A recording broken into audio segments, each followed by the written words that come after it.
Bang Jack, silakan Bang Jack. Ntar sebelum ke Bang Jack, masolang generasi itu apa Gurunda? Generasi rusak. Rusak, generasi rusak. Meledak. Bang, mau nanya nih, di luar dari tema boleh nggak? Dari mana Bang? Mau nanya, kan di Kristen Ortodok ada surat Al-Fatihah tuh. Apakah Al-Quran menciptakan Bible? Apa? Saya pernah ngeliat video ada Kristen Ortodok yang baca surat Al-Fatihah. Apakah Coba di mana itu Bang? Ngomong atau kumur-kumur? Di mana itu Bang? lihat di video TikTok? Oh, di TikTok. Bisa ditampilkan nggak di sini? Ya nggak tahu, udah hilang, udah lewat. Oh, ya. Jadi nggak bisa Al-Quran ditampilkan. menjiplak? Iya, maksudnya yang mau saya tanyakan apa Al-Quran menjiplak? Sebelum kami terpancing untuk membahas itu, tolong tunjukkan datanya dulu supaya kita tahu. Oh iya. Tapi kalau tidak ada data kok, gimana? ada videonya. Ya silakan. Kelewat. Silakan tunjukkan. Silakan Bang. Ya, gimana? Assalamualaikum Gurunda. Nggak bisa cari. Ya. Saya pernah lewat itu. Oh, kalau cuma kabar kayak gitu itu sia-sia, artinya kami melayani. Oh, tidak ada data. Emang benar. Kalau benar berarti kan ada data yang Anda harus sajikan. Mana datanya? Ya, gimana ya? HP-nya cuma satu, jarinya gimana? Ya, turun dulu, cari dulu materi, baru naik ke sini. Kalau cuma omon-omon, berarti nggak ada bedanya sama Edis. Cuman ngomong-ngomong, nggak ada data. Gitu. Saya pengen tahu aja apakah Al-Quran menjiplak. Tidak mungkin. Siapa yang menjiplak? Siapa? Soalnya Berita mana? Kristen Ortodok duluan yang pertama ada. Ortodoks duluan. Timbang. Nah, makanya bawa datanya ke sini. Gitu, Bang. Nah, gini. Kalau Anda mengatakan Kristen Ortodok duluan menggunakan Al-Fatihah, ada nggak di mana itu tertulis di Bible mana?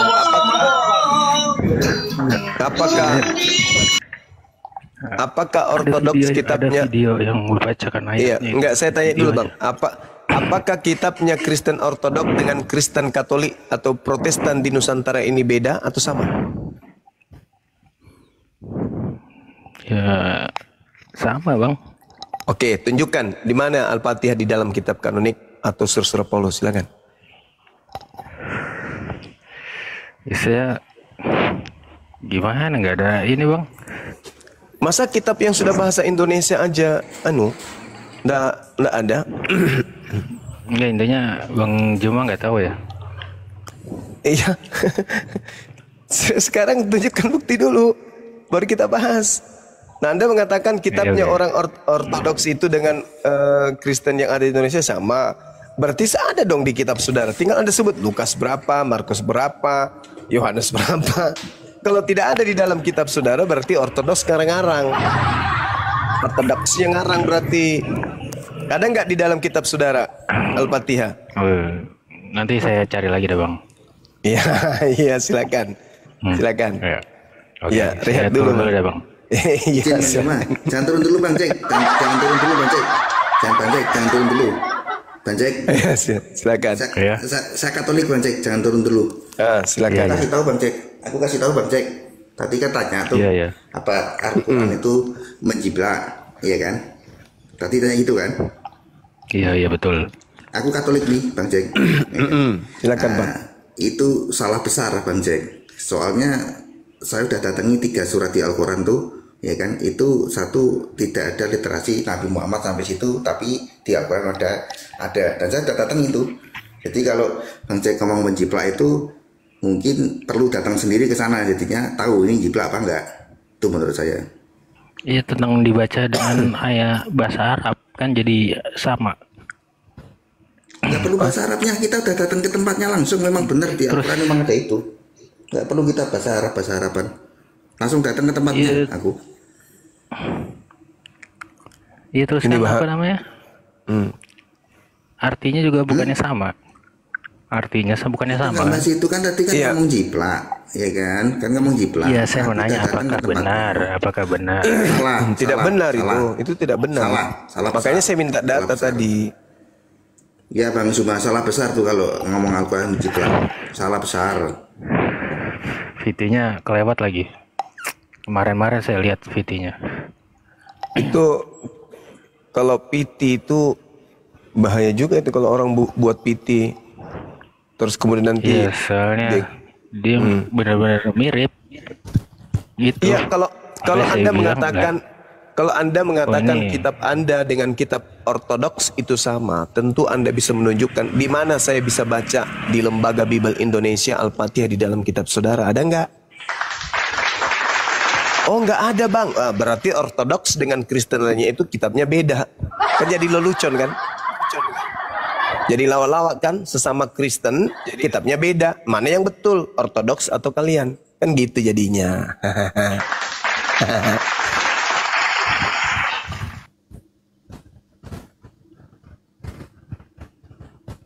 Kenapa ya Bang Suma? Teman-teman Kristen selalu ngomong Al-Quran jiplak, padahal nggak jiplak loh. Kenapa selalu ngomong kayak gitu, heran juga kadang-kadang. Iya, kesederhananya kalau kami umat Islam ya, terlepas daripada materi yang terlalu tinggi untuk kita kaji seperti manuskrip dan seterusnya. Kristen harus mendudukkan satu perkara sama seperti yang dialami oleh Bible. Penulis-penulisnya itu mengatakan melakukan penelitian, penyelidikan. Nah sekarang Nabi Muhammad meneliti apa? Menyelidiki apa?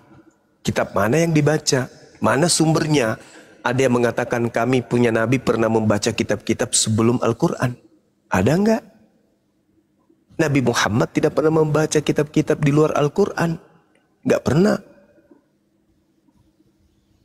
Nah, ini tuduhan membabi buta yang tidak berdasar. Bahayanya kalau penuduh tidak mampu membuktikan, biasanya penuduhnya justru pelaku jiplak. Kan gitu. Nah itu dia.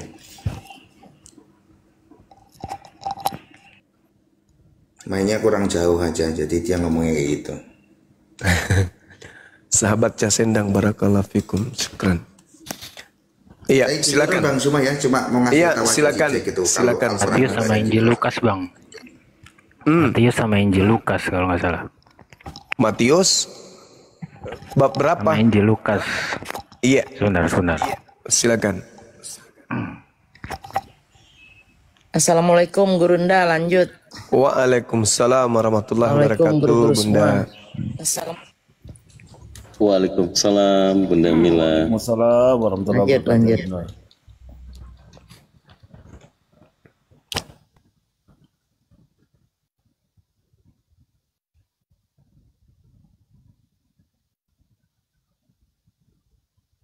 Iya nih aplikasi. Iya, silakan. Kedengeran nggak sih kalau keluar dari aplikasi? Oh, enggak kedengaran, Bang. Aduh, susah juga ya. Ini saya keluar dari aplikasi.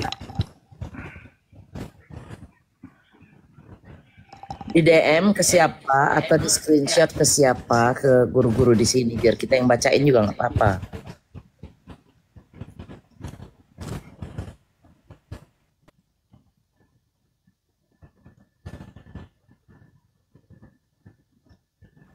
Kalau banyak kan Gurunda dia nggak bakal tuh bacanya.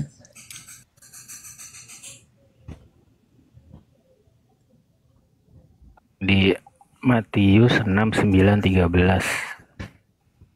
Matius 6:9-13. Matius 6. Sama Injil Lukas. Satu aja dulu, Bang. Matius 6 data nomor 9. Karena itu berdoalah demikian, Bapa kami yang di surga, dikuduskanlah namamu, datanglah kerajaanmu, jadilah kehendakmu bumi seperti di surga, berikanlah kami pada hari ini makanan yang cukup, ampunilah kami kesalahan kami, seperti kami telah mengampuni yang bersalah kepada kami, dan janganlah membawa kami ke dalam percobaan, tetapi lepaskanlah kami. Mana Al-Fatihahnya mana sih, Bang? Kalau diharapkan seperti Al-Fatihah, Bang. Ah, nggak bisa Dibaca dong. dengan bahasa Arab. Iya, soalnya Kristen Ortodok kan pakai bahasa Arab Oh yang di gitu. Timur Tengah. Iya. Iya, iya. Jadi maksud Anda ketika Matius 6 ini diterjemahkan ke dalam bahasa Arab, jadinya dia berbunyi seperti Al-Fatihah gitu. Iya, lantunannya sama. Soalnya saya pernah lihat itu di VT itu. Masa? Jadi dia jadinya penyebutannya kayak Al-Fatihah jadinya gitu ya. Iya, benar Bang. Wah, keren juga.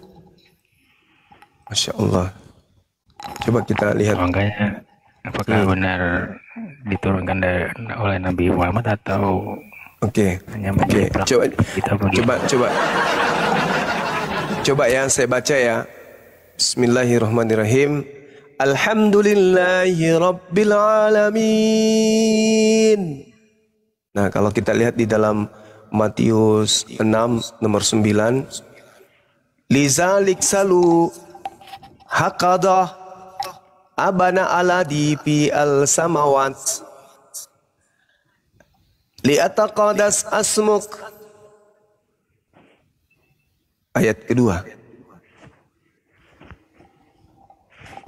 Lihat malakutak itakun masyiantuk kama fi aslama hadalik aila al-arda.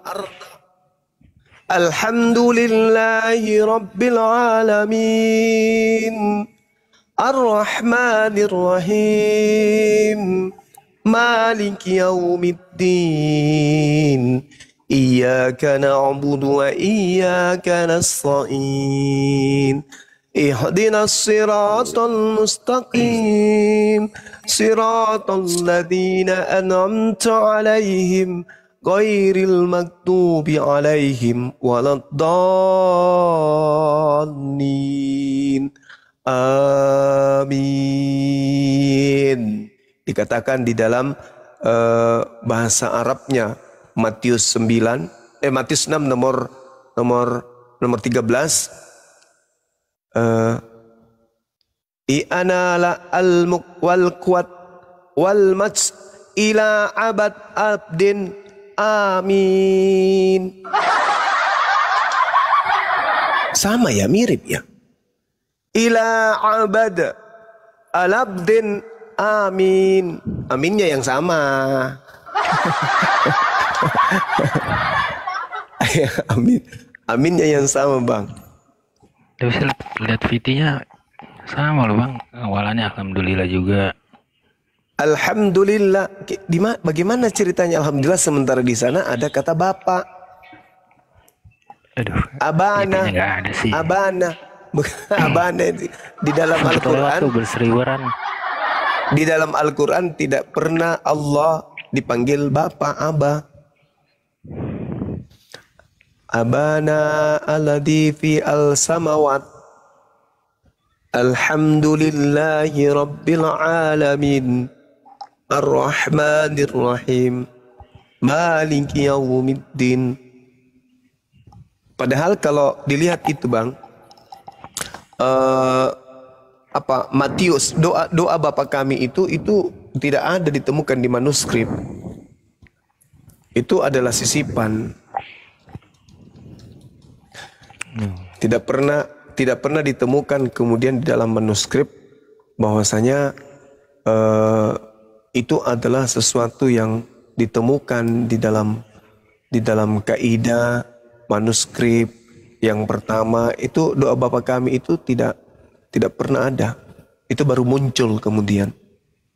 Nah, sekarang kalau Anda mengatakan itu sama di Ortodoks, setahu saya Kristen Ortodoks itu bahasa Suriah pertama kali, bukan bahasa Arab. Mereka menggunakan bahasa Suryani.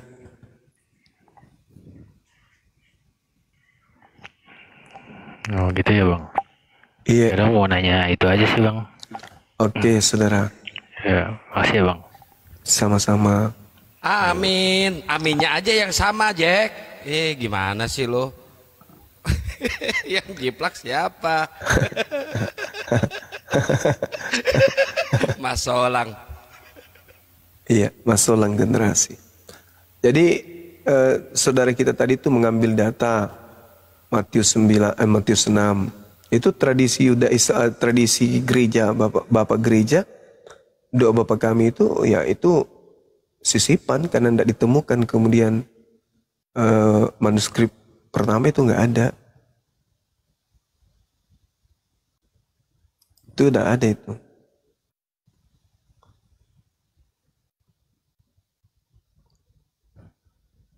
Sayangnya saya nggak bisa buka data ya teman-teman.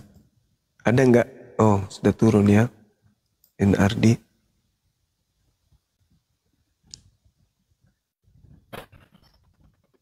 Mungkin Kang Dito bisa buka kamera, Kang Dito. Yang ini nggak bisa, ini anti rungkat baru nih. Nanti rongga. Ini Anti rungkat jebol juga tadi siang. Oh, iya betul. Tapi lumayan kuat. Cuman tadi kok tiba-tiba cuman ngomong belum juga berapa detik. Berapa Ada yang menit? Belum pakai- sampai 5 menit. Ada yang pakai AI, profil AI. bukan pakai AI, bukan. Itu iblis, mereka datangkan iblis itu untuk nombak gitu. Iblis Ini The King, ternyata. mau apa lagi kau The King? Udah diakui tadi pagi dia. Yang menyembah Yesus itu adalah orang gila dan keras dengan setan.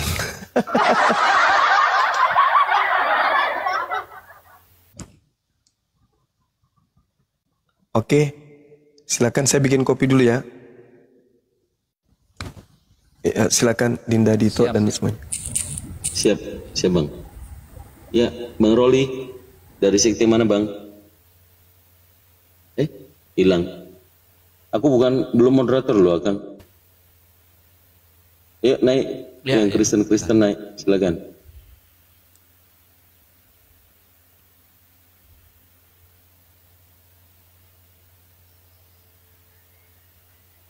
Tapi kalau kita ngelihat di VT, saya juga sempat lihat, ya kelihatan sih itu editan. Ya.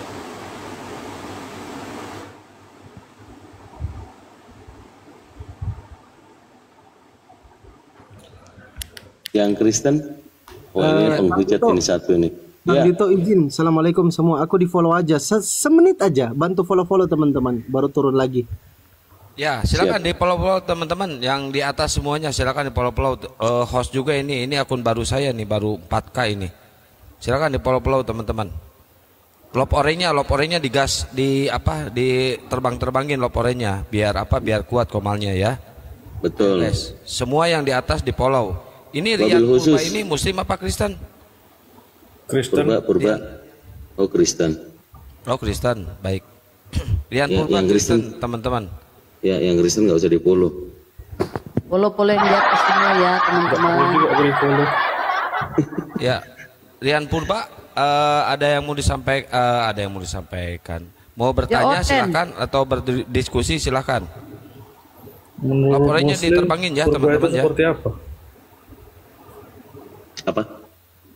Menurut Muslim surga itu seperti apa?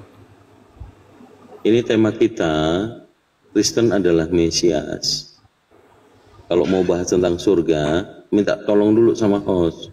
Boleh nggak tuh? Masalahnya cuma Follow, Islam Bunda. yang ada surganya. Kalau Kristen nggak punya surga, nggak usah bahas surga, bahas ini aja nih. Aliteng adalah Mesias, itu tuh Kang Dito. Netizen jangan cuma follow Bang Pandi, Bunda Mila, kami semua. Netizen Iya, yang terkhusus Bunda Mila teman-teman. Yang adil ya dong. sudah biasa. Bunda Yang sudah Mila, biasa silakan. kita melihat ini atraksi stiker kalau dari Bunda Mila. Kenapa turun? Siapa? Nggak ada. Saya ngomong Kristen nggak punya, Aliteng nggak punya surga, ngambek dia turun. Dasar masalah generasi. Iya, Masolangi generasi. Masolangi itu rusak rusak generasi. Ayo, yang Kristen silakan naik. Ada season buat teman-teman. Udah, Akang Dito, Dibantu follow. Aku izin turun. Iya. Ini yang kawan-kawan Muslim di bawah yang minta naik, izin saya cancel dulu ya. Kasih kesempatan teman-teman Kristen, 2 kursi kita siapkan. Jadi teman-teman yang Muslim yang kirim permintaan, izin saya cancel dulu. Supaya ada teman-teman Kristen yang kirim permintaan biar gampang dinaikkan sama host dan moderator. Itu aja. Aku izin turun semua ya. Gurunda izin. Iya. Assalamualaikum warahmatullahi wabarakatuh. Kemana Bang? Bang Fandi mau kemana? Ayo Ada Iwan titip bilang salam. 4.000 nih, 4.000. Ayo genapkan 2K. Ayo. Ini kayaknya gara-gara Bunda Mila sering gabung di kita deh. Kayaknya sih.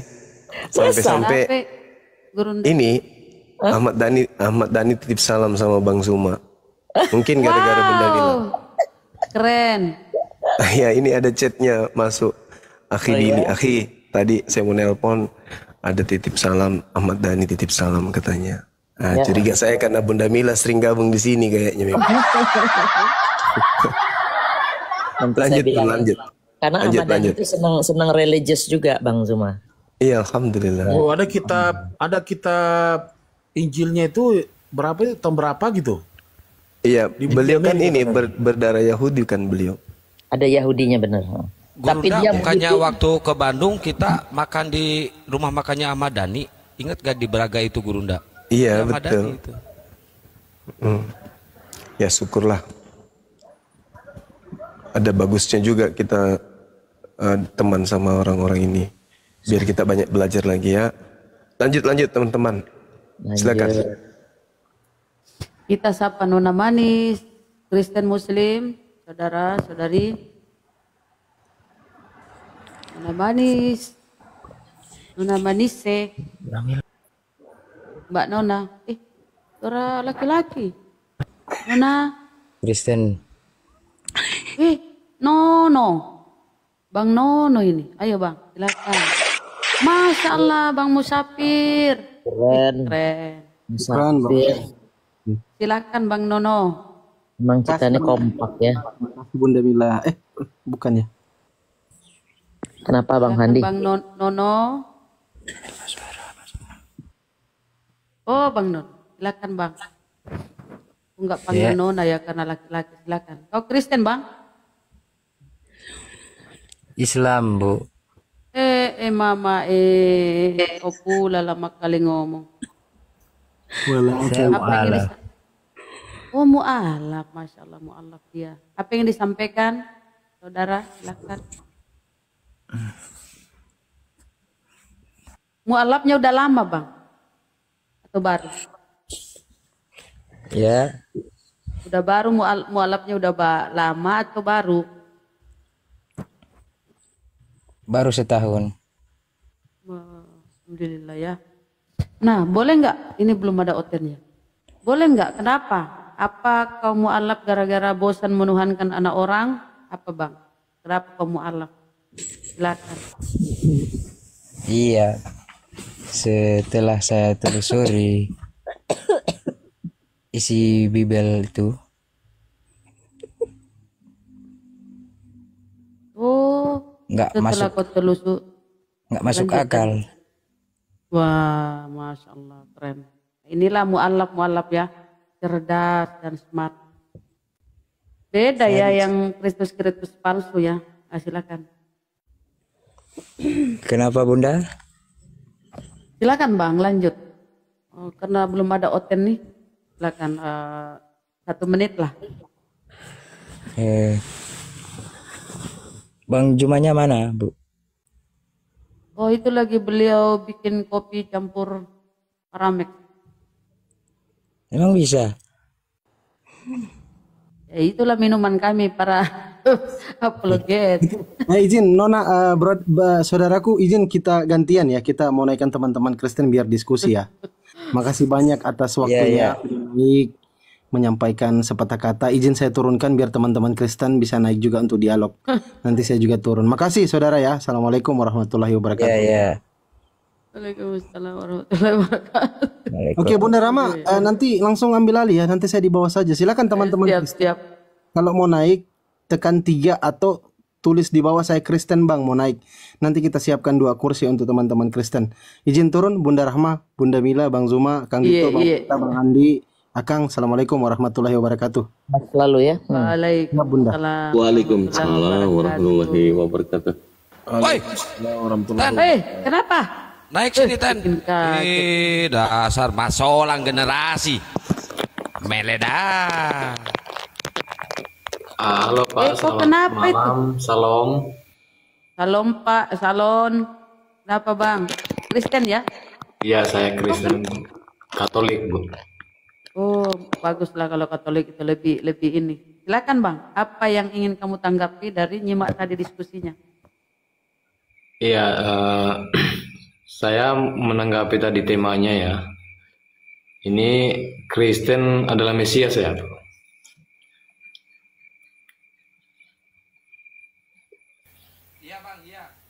Iya, iya Bang. Halo. Ya Ya halo, Bang, iya Bang. itu ada tanda tanyanya Bang ya. Kristen adalah Mesias. Sudah dipaparkan tadi oleh guru kami ya.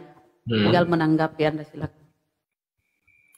Jadi saya menanggapinya aja begini Bu, kalau memang Kristen itu adalah Mesias, bahwa yang kita tahu bahwa istilah dari kata Mesias ini adalah juru selamat ya. Mesias itu yang diurapi kalau di Bible, Pak. Mesias itu adalah yang diurapi. Iya, yang diurapi. Nah,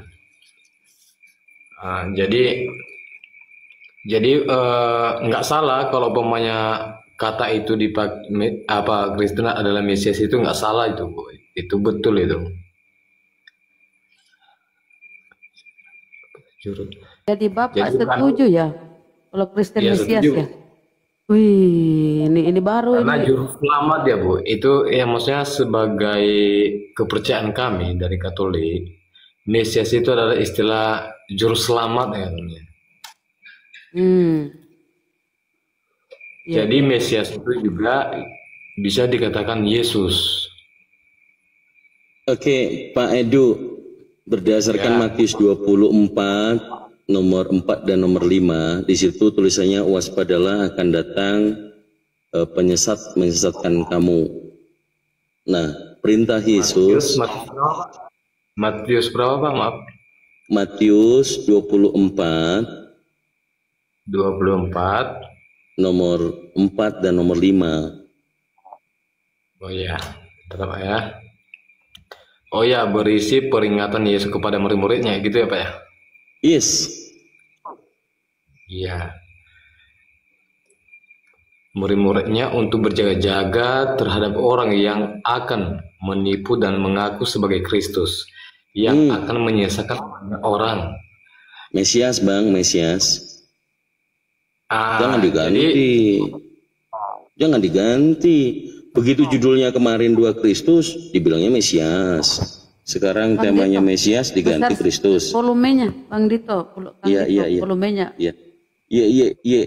Udah? Ya, lanjut Mak. Jadi yang tertera di sini, nggak usah kita ganti Pak. Ini yang sudah tertera di kitab suci adalah sebagai Kristus.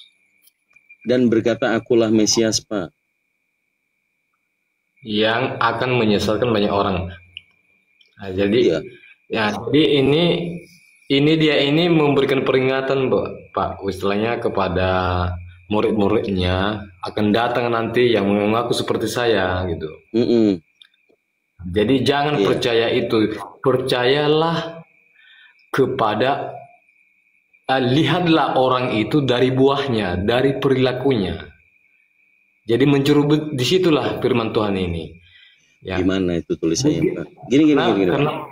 Karena begitu banyak nanti orang bisa menyembuhkan dalam namaku, bisa istilahnya bisa dia itu yang tuli bisa disembuhkan, bisa menghidupkan orang mati, tapi percayalah, kamu lihat perbuatannya, dari ucapannya, dari kebenaran apa yang dia lakukan, disitulah bisa primur Yesus itu menilai Pak. Jangan kemana-mana dulu. Ya boleh. Jadi Pak, menurut Yesus yang Mesias asli mengatakan sebab akan datang banyak orang menggunakan namaku dan berkata akulah Mesias yang diurapi. Anda tadi sepakat bahwa orang Kristen juga adalah Mesias, betul? Iya, maksudnya gini, maksudnya pendapat saya itu bahwa Kristen adalah Mesias, bahwa maksudnya di agama Kristen itulah adanya yang namanya juru selamat Pak. jaminan untuk kehidupan. Kita berbicara tentang Mesias adalah yang diurapi, Pak. Kristus yang diurapi, Pak. Yesus Kristus yang asli mengatakan, waspadalah, jangan ada yang menyesatkan kamu. Sebab orang banyak akan datang memakai namaku dan berkata, akulah Mesias. Ini ada Mesias asli, yaitu Yesus, yang memperingatkan kepada Mesias palsu. Ya, menurut Bapak ini ada dua berarti Mesiasnya. Ya, yang dikatakan oleh Yesus untuk waspada itu Mesias yang palsu kan? Ya, tapi Mesias palsu itu kan baru datang, Pak. Akan ada orang yang menyesalkan kalian. Berhati-hati kan banyak. Ketahui bahwa di buahnya, di perilakunya lah kalian mengenalnya. Pak Edu tadi mengatakan adalah Mesias juga, betul? Maksudnya Mesias gimana maksudnya? Tadi Anda mengatakan Anda Mesias. Kristen itu juga Mesias. Karena saya itu enggak, Pak. Gini, Pak. Kan saya jelaskan tadi bahwa saya mengatakan bahwa Kristen itu adalah Mesias. Kami itu percayakan bahwa Mesias itu adalah juru selamat. Oke, Kristen ini jemaat-jemaat yang mengatakan pengikut Kristus, yang adalah Mesias, betul? Ya. Jemaatnya ini yang merasa menjadi Mesias, betul? Bukan. Oh, bukan. Oke, Pak, silakan dibaca 1 Yohanes pasal 2 nomor 20. Oke, Pak. 1 Yohanes pasal 2 nomor 20. Bentar, Pak ya. 1 Yohanes pasal 2 nomor 20.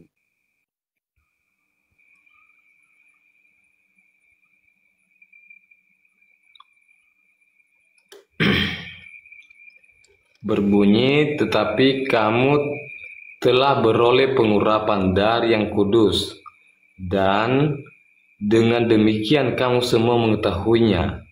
Iya. Jadi orang Kristen semuanya diurapi kan, Pak? Bentar, Pak ya. Soalnya kalau membaca Alkitab itu jangan sepotong dia, Pak. Dia punya udah dibaca mulai dari awal. Silakan mau dibaca. Apa saya yang baca? Masalah ki generasi.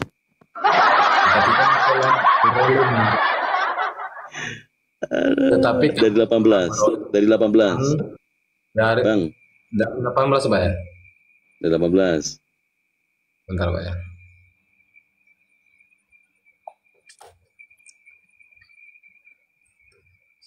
Satu Yohanes 2 18 sampai 27 lah, Pak. Kita biar agak panjang dia. Jadi beginilah firman Tuhan, Pak. Ini perikopnya antikristus, Pak. Anak-anakku, waktu ini adalah waktu yang terakhir, dan yang seperti yang telah kamu dengar, seorang antikristus akan datang. Sekarang telah bangkit banyak antikristus. Itulah tandanya bahwa waktu ini benar-benar adalah waktu yang terakhir.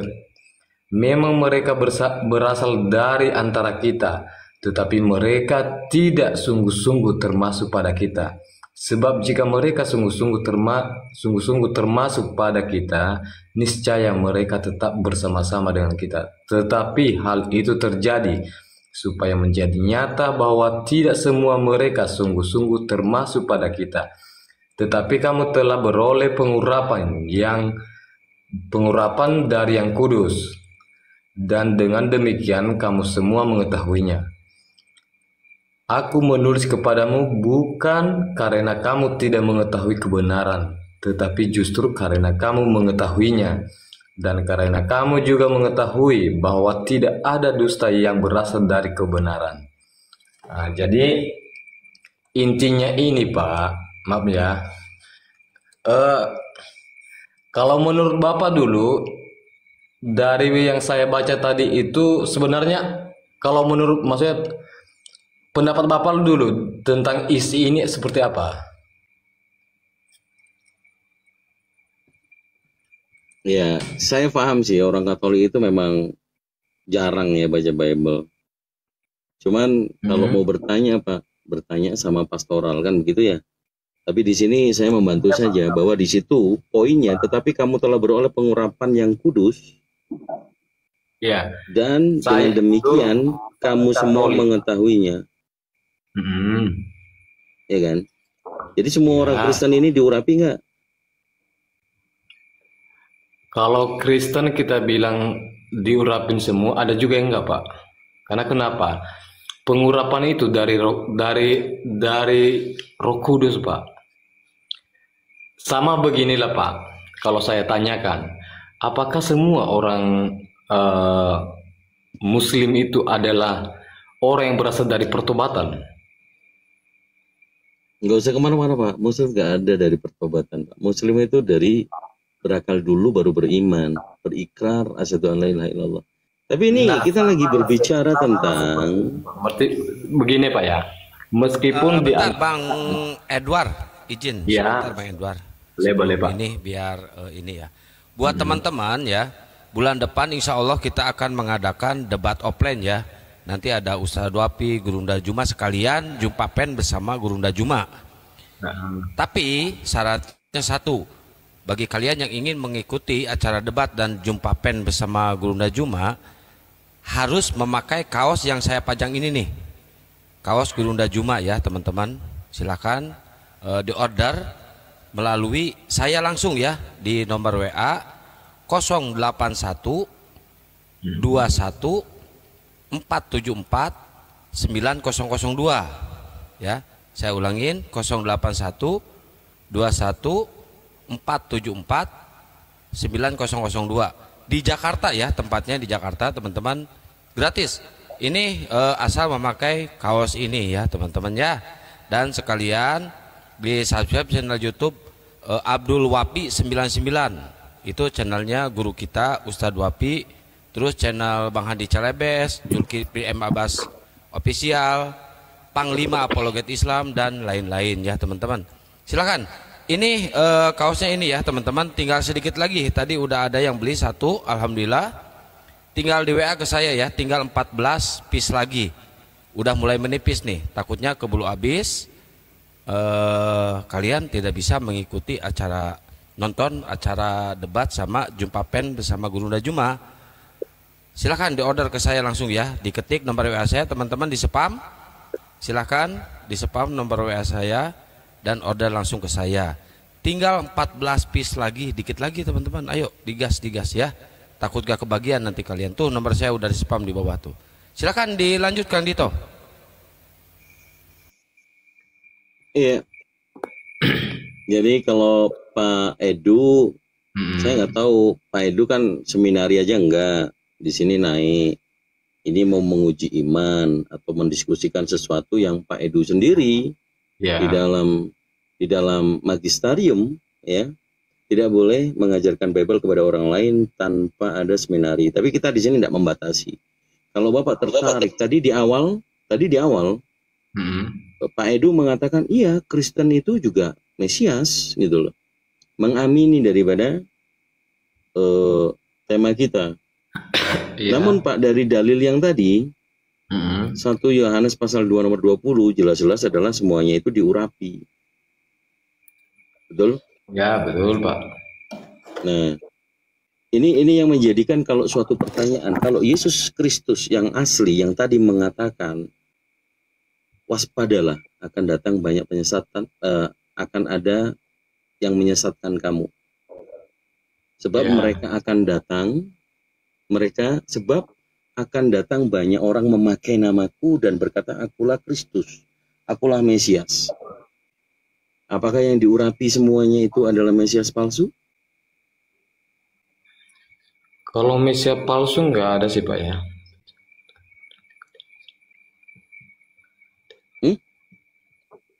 Kalau nggak ada yang dikatakan Yesus tadi akan datang banyak penyesat, gimana dong? Yang mengaku, maksudnya yang mengaku-ngaku dirinya adalah berasal dari Tuhan atau Mesias gitu. Nah, itulah yang coba dibaca lagi Pak. masih ingat tadi Matius 24 nomor 4 dan nomor 5 Pak? Itu perkataan Yesus tentang peringatan kepada muridnya yang bertanya di Bukit Zaitun secara pribadi, secara sendiri-sendiri dengan murid-murid, bahwa ternyata jawaban Yesus justru adalah kewaspadaan, peringatan. Dia mengatakan, sebab akan datang banyak orang memakai namaku dan berkata, akulah Mesias. Ini merujuk kepada orang lain, Pak. Nah, antikristus tadi yang menjelaskan bahwa semua orang itu diurapi. Betul? Nah, orang Kristen semuanya diurapi nggak, Pak? Kalau menurut dalil ayat itu, Pak? Kalau kita bilang diurapin semua, enggak juga, Pak. Karena berarti begini, enggak Pak. Ini berarti Masalah ini gini, nggak Pak. mengikuti Bible dong. Tentang mengenal Tuhan itu adalah melewati yang namanya hidup kembali, Pak. Hidup kembali itu bukan manusianya yang hidup, Pak. Tapi Roh Kuduslah dalam hidupnya itu menjadi hidup lagi. Nah, sama seperti ini, Pak ya. Bentar ya. Bapak jangan maksain, Pak, kalau nggak tanya dulu ke magisterium, Pak. Bahaya, Pak.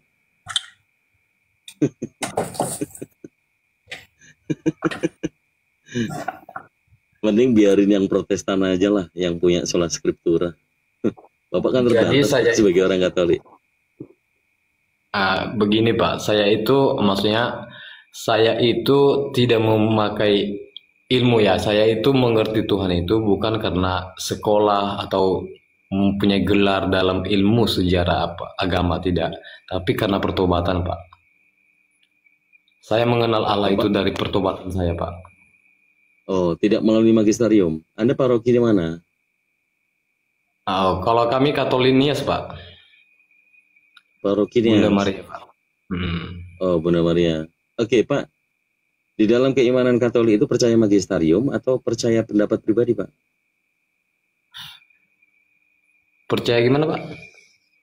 Percaya pemahaman pribadi atau percaya magisterium?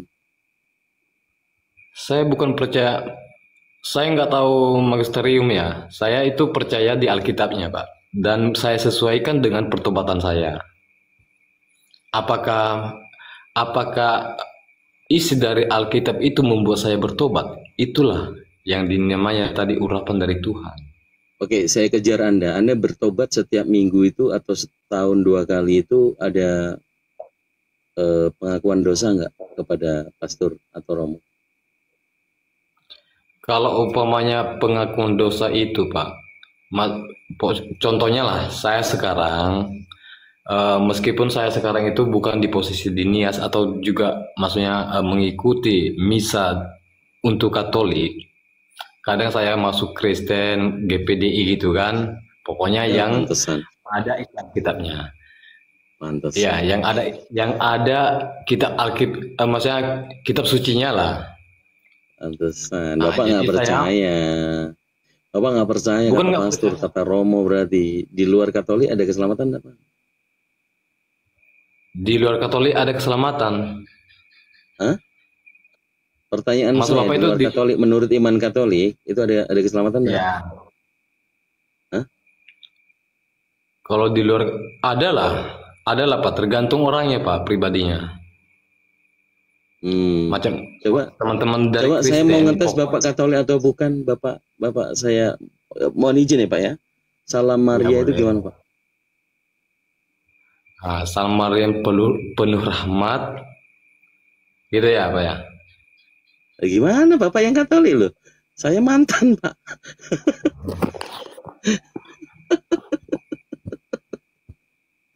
Aduh, browsing dulu, Pak. Bapak itu udah terlalu jauh, Bapak masuk gereja Protestan. Bapak kalau Katolik, hubungin lagi parokinya.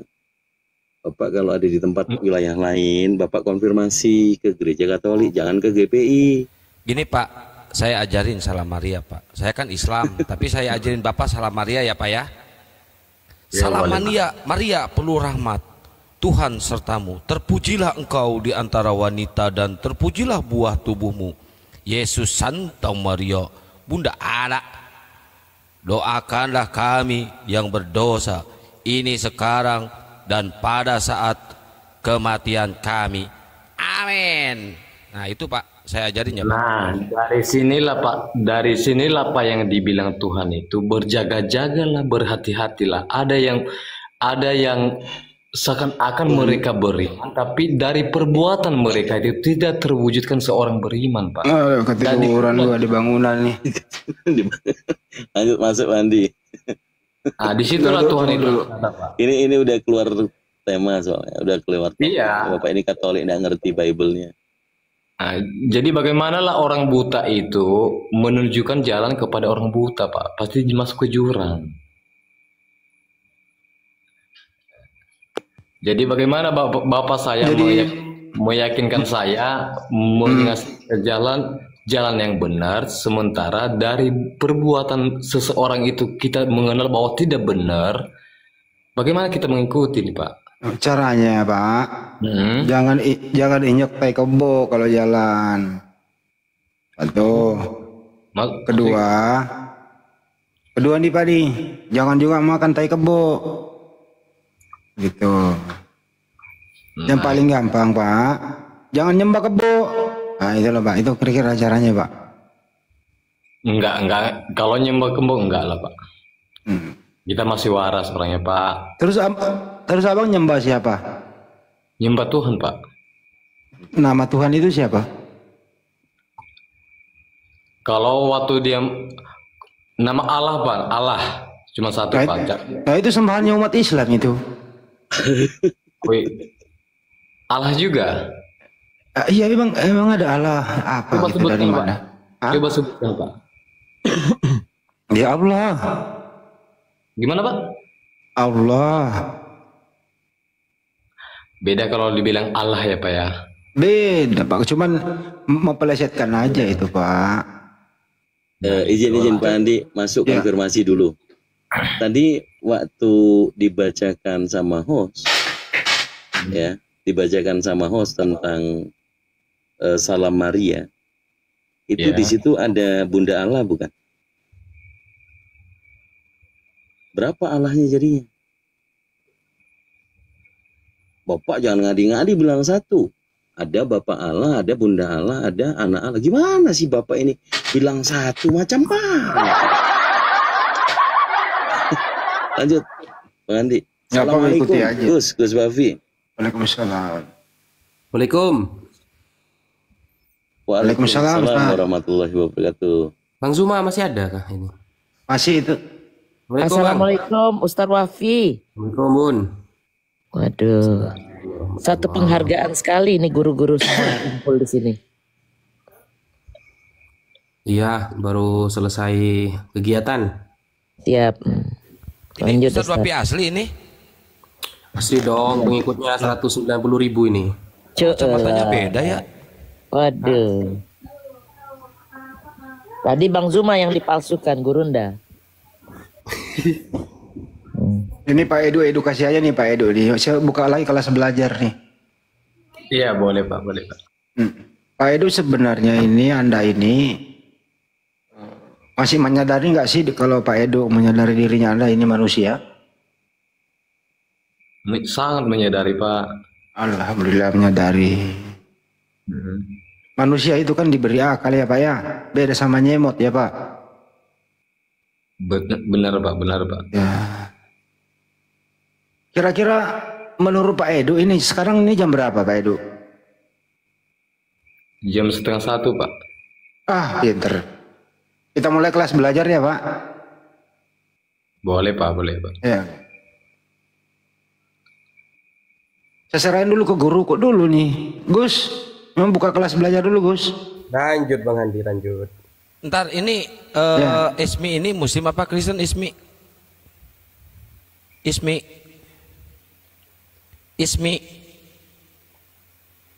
Oh Ismi. Diturunin aja moderator kalau nggak ngomong. Diganti. Ya ganti murid lain Bang. Kalau 2 orang, 3 orang kayak semalam gitu loh. Iya. Di mana tuh Bang Handi? undang ke itu murid. Murid saya nggak tahu pernah kemana itu. Nah ini nih murid terbandel, silakan.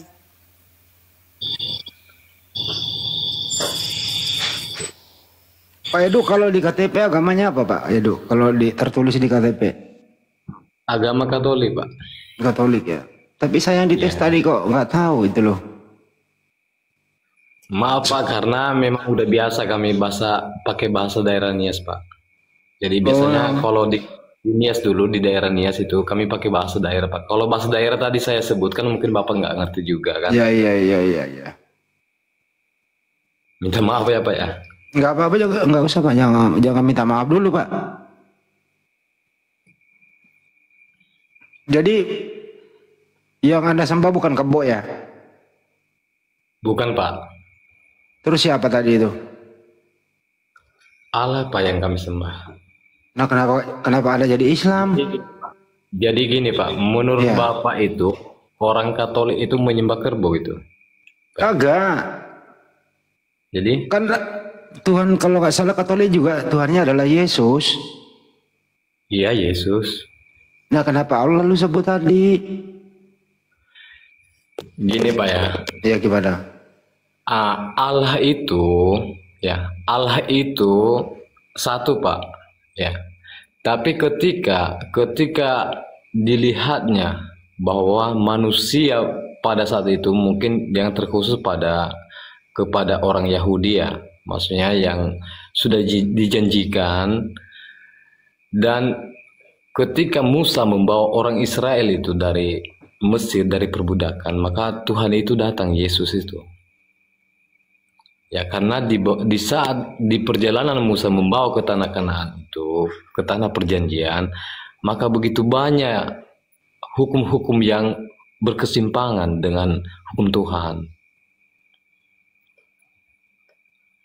Jadi pada saat itu satu-satunya lah cara untuk menyelamatkan manusia dengan Tuhan lahiri, itulah namanya Yesus Pak. Jadi Tuhan yang Anda sembah aslinya siapa? Tuhan asli. Allah tetap Pak. Berarti Yesus bukan Tuhan gitu ya? Yesus Tuhan juga Pak. Nah Tuhan kamu berapa Bro? Gini Pak, gimana ya? Gimana? Nah, kami itu namanya Tritunggal Pak. Ya. Jadi Tritunggal itu sama seperti kepribadian ilahi Allah tadi, ya. Jadi Tuhan kamu 3. Satu Pak, tapi kepribadiannya tadi yang 3 Pak. Kamu misalnya dalam rumah nih Bro, ada Pak Edu pribadinya 1. Istri pribadinya 2, 1 anak. Nah, bapak sama istri sama anak 1 berapa pribadi itu Pak? Jadi tentang hikmat yang dimiliki ini dulu masalah pribadi dulu ini. Iya itu Pak. Tentang hikmat yang dimiliki oleh Allah itu nggak bisa dicontohkan. Kenapa lari ke hikmat sih? Nggak bisa dicontohkan dengan manusia, nggak bisa disamakan dengan manusia Pak. Hikmat yang dia punya. Yesus itu manusia Pak. Iya, ketika dia menjadi jiwanya menjadi manusia, tapi keilahiannya itulah Allah itu Pak. Kita mulai kelas belajar kalau begitu. Pilihan ganda ya. Lain soal nomor 1.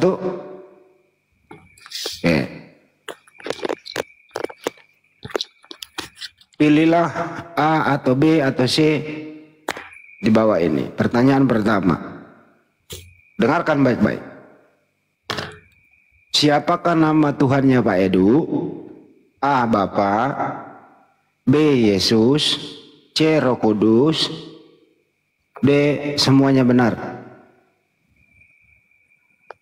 Silakan Pak Edu dipilih. Allah Pak. Loh, nggak ada loh tadi.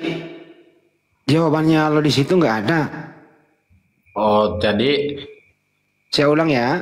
Ya boleh Pak, boleh. Ya. Siapakah Tuhannya Pak Edu? Nih. A. Bapa, B.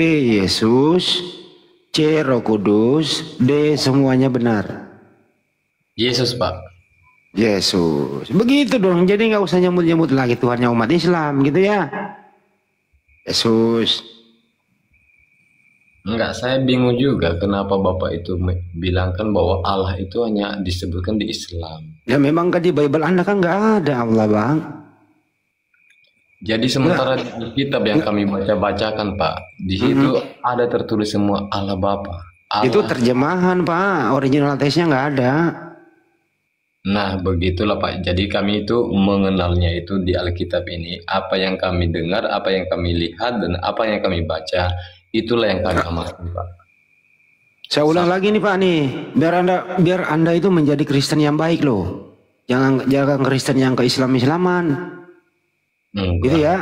Saya ini ingin Pak Edu menjadi Kristen yang baik, tidak menjadi Kristen yang ke-Islam-Islaman, oke? Diulang nih sebelum saya oper yang lain nih. Siapakah Tuhannya Pak Edu? A. Bapa, B. Yesus, C. Roh Kudus, D. ketiganya Tuhan. Saya milihnya Yesus, Pak. Nah, Yesus nama Tuhan Anda.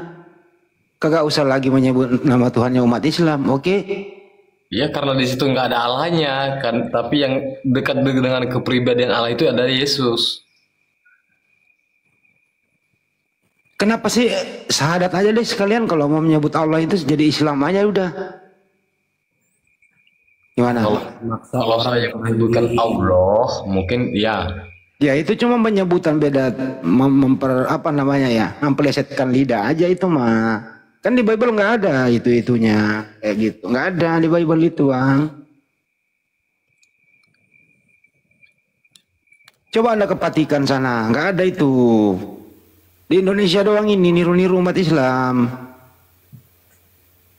Kalau niru nggak sih, Pak? Niru, Pak, nggak ada di Bible kata Allah itu, nggak ada. Ya udah saya balikin ke host dulu, aduh saya baru bangun ini.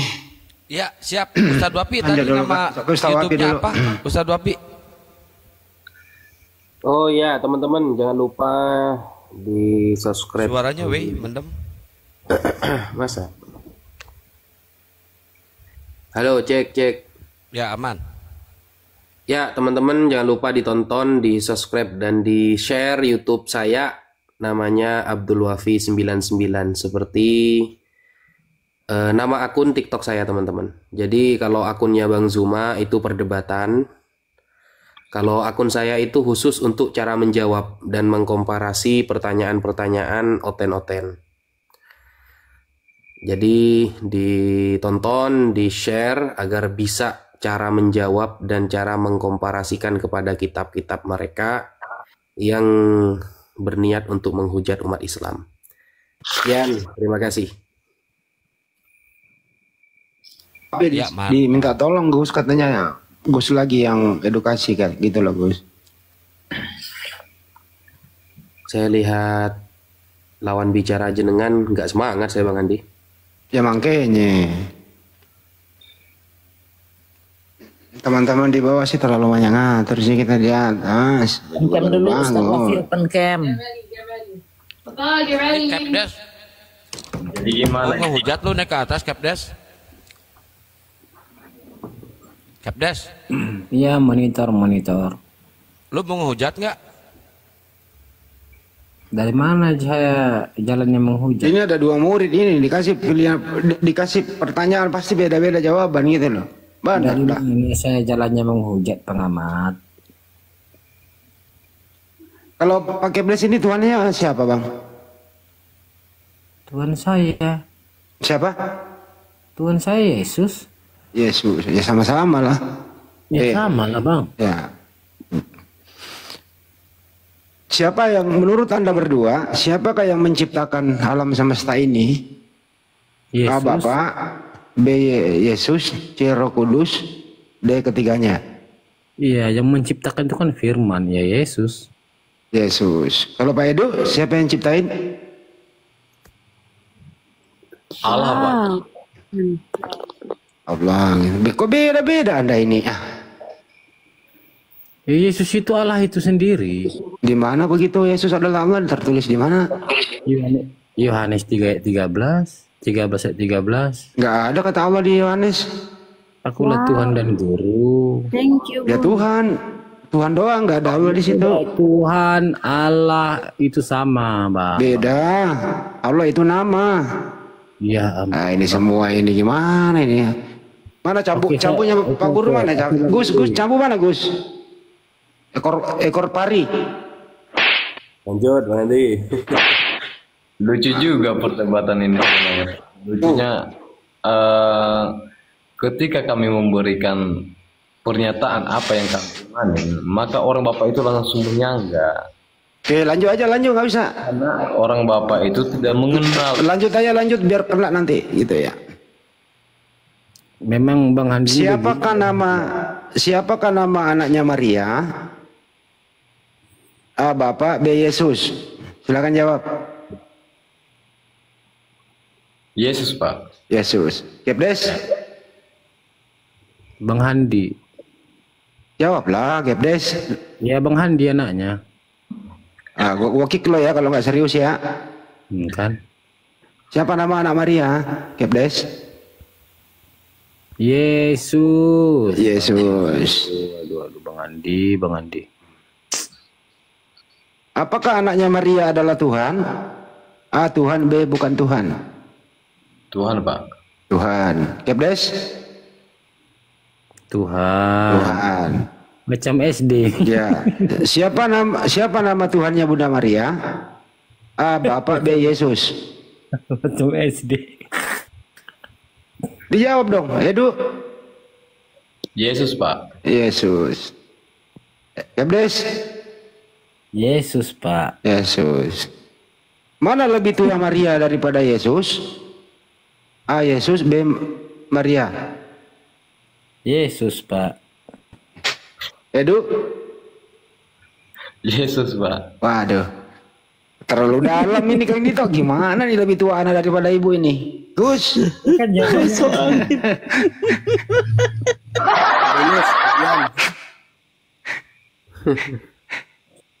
Ini terlalu dalam. Apalagi Pak Guru. Apalagi pertanyaan Pak Guru kami jawab. Gampang itu Pak Guru. Iya, tapi terlalu dalam. Masa lebih tua anak daripada ibu Ayo yang cerdas kalian, saya mau naikin noten yang lain. Ayo. Karena Yesus itu sama dengan Allah, Pak. Iya. Di Allah itu udah lebih dulu sudah ada. Yang saya tanya Yesus, bukan Allah. Yesus. Kalau dibilang siapa yang lebih dulu lahir, ya pasti Maryam dong. Jadi Tuhannya Maria tadi siapa? Yesus itu, Pak. Yesus itu. Karena lanjut ya. Dengan Allah itu kan. Yesus aja, Pak. Jadi anakku Tuhanku. Anakku sayang melahirkan perawan Bang Handi yang adalah Tuhan. Secara logika dulu. Kita pakai logika ya. Perempuan Bunda Rama melahirkan kan tidak perawan. Bunda Mila kan melahirkan. Udah jangan melebar kemana-mana. Ini murid ya, kok kebanyakan ngomong ya. Itu kan perawan. Nggak usah ke situ-situ. Jadi gimana Bang? Makanya dengerin, lanjut kita. Oke. Ya lanjut Pak Guru, lanjut. Ini saya sedikit ke Bang Edward. Bang Edward, kira-kira Yesus pernah nggak berdoa salam Bunda Maria ke ibunya? Tidak, Pak. Tidak pernah, kenapa? Kan dia hambanya. Bingung kau. Itu kalau Bunda Maria itu, Pak. Kalau Bunda Maria itu itulah syarat dari Katolik itu, Pak. Maksudnya dari ajaran agama Katolik, Pak. Berarti Yesus nggak punya syarat untuk mengucapkan doa Bunda Maria? Kalau Yesus itu dia nggak memakai agama, Pak. Oh, ateis. Yesus membawa ajaran, bukan dia membawa ajaran, Pak. Ateis berarti ya? Lanjut ya. Ya, lanjut Pak. Waktu Yesus menjadi bayi, siapakah Tuhannya Bunda Maria? Waktu Yesus bayi, A. Bapak, B. Bayi Yesus. Yesus Pak. Yesus. Kepdes? Yesus. Yesus. Baik. Jadi bayi Yesus adalah Tuhannya Maria ya. Kembali ke pasal 1 tadi Pak. Yesus itu adalah sama dengan Allah itu Pak. Ya, Yohanes 1 ayat 1, Yesus itu adalah firman, firman itu bersama-sama dengan Ini saya nggak ke Yohanes, nggak kemana-mana, saya ke bayi Yesus. Penjelasan Yohanes kan muridnya loh Pak Andi. Oke. Ada hubungan apakah Yesus dengan Pak Yusuf? A. Bapak kandung, B. Bapak tiri atau Bapak sambung? Antara Yesus dan Pak Yusuf. Silakan. Ya, karena Bunda Maria menikah dengan Yusuf, ya bapaknya lah Bang. Bapak kandung apa Bapak sambung? Bapak kandung loh. Bapak kandung. Kalau Edu? Bapak kandung loh Pak. Bapak kandung.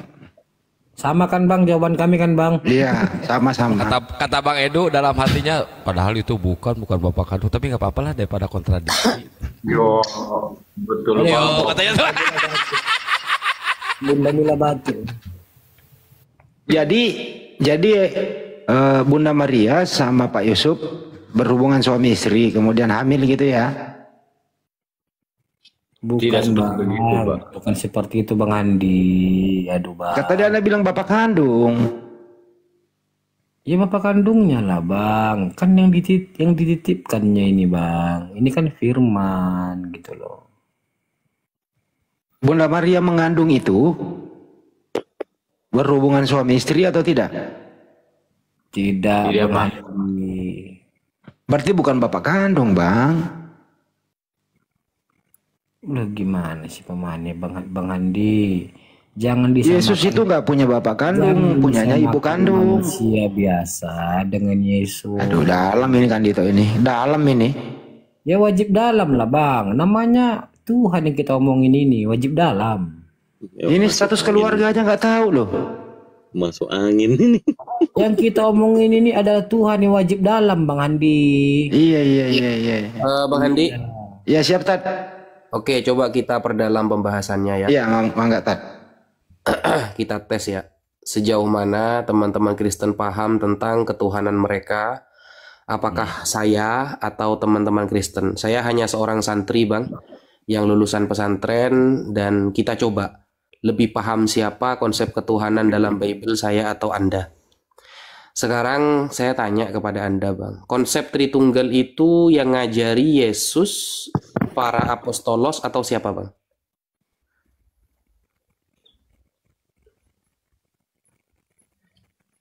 Halo, kok sepi? Halo. Yang ngajari Tritunggal itu para apostolos, Yesus, atau siapa Bang? Itu kalau di ini Pak, bukan Yesusnya Pak. Siapa Bang?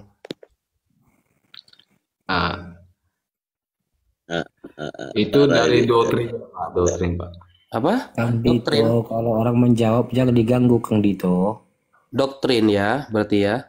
Iya, doktrin yang menyatakan bahwa Allah adalah satu Tuhan yang eksis dalam tiga pribadi, Bapa, Putra, atau Yesus Kristus dan Roh Kudus, Pak. Oke, berarti yang ngajari itu adalah sebuah doktrin dari bapak-bapak gereja, oke?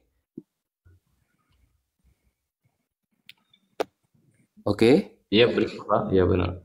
Oke, kalau Mas Kepdes setuju nggak dengan jawaban Mas Edu? Kalau saya mengajarkan Tritunggal itu adalah Paulus yang setelah mendapatkan firman. Oke, di sini ada dua jawaban ya. Dari Mas Edu, Tritunggal adalah sebuah konsep ketuhanan yang diajarkan oleh para bapak gereja dan sudah menjadi musyawarah ya atas doktrin tersebut.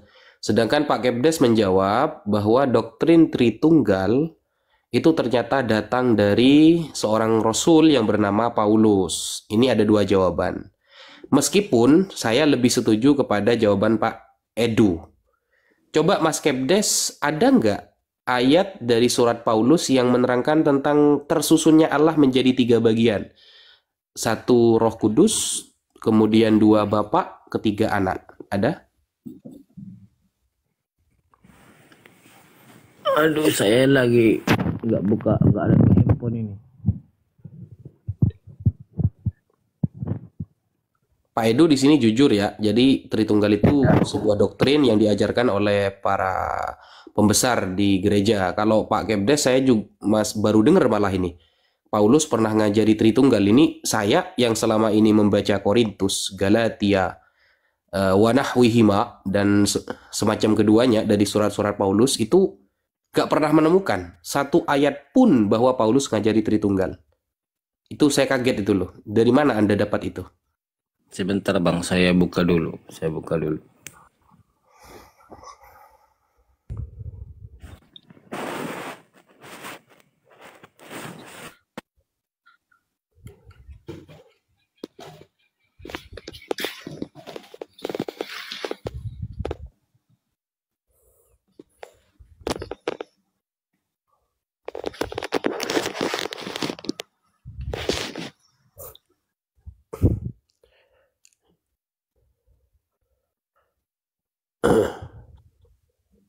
Kita tunggu dulu. Ya, kita tunggu sambil dia buka. Lop oranye diterbang-terbangin guys, biar kuat komalnya ya. Lop oranye diterbang-terbangin guys. Iya teman-teman, saya lagi flu makanya suaranya agak deng-deng ini. Dan jangan lupa ya di subscribe dan di share YouTube saya Abdul Wafi 99 teman-teman. Itu video-videonya cara menjawab dan mengkomparasikan pertanyaan-pertanyaan. Bisa dibuat hafalan. Dalilnya saya tampilkan di layar. Keren. Bun, kita jadi muridnya dulu daftar Bun sebelum penuh. Apa Bun? Kalau udah penuh kita nggak bisa ikutan lagi Bun. Ini Ustadznya makin kesohor makin kesini. Luar biasa, Masya Allah. Gurunda Zuma, Ustadz Wafi. Aduh, ini malah macet Mas Kepdes ini. Bang Abdul, 2 Korintus 13 ayat 14 silakan dibuka. Oke, buka ya. Oke. 2 Korintus 13 ayat 14. 13 ayat 14. Kita baca. Kasih karunia Tuhan Yesus Kristus dan kasih Allah dan persekutuan Roh Kudus menyertai kamu sekalian. Loh, ini justru membedakan antara eksistensi Yesus dengan eksistensi Allah loh. Ini bukan membahas ketuhanan, ini kasih karunia. Gimana sih? Ini saya terangkan sedikit ya Pak Kepdes ya. Jadi membaca ayat itu memang harus tahu latar belakangnya. Tidak bisa kita kemudian membaca sebuah ayat dalam Korintus misalnya, Anda tidak membaca latar belakang tentang ayat tersebut, ini bisa ngawur. Kan dikatakan persekutuan Roh Kudus loh Bang. Abang nggak ngerti? Tidak sedang menceritakan ketuhanan ketiganya Bang. Itu sedang menceritakan kasih karunia. Coba gini aja. Ayat itu ditulis oleh Paulus tentang apa? Mengenai apa? Coba saya tanya.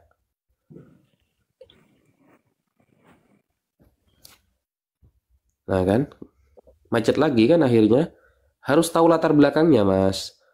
Jadi membaca sebuah teks tanpa tahu latar belakang teks itu tertulis, Anda akan blunder sendiri nanti.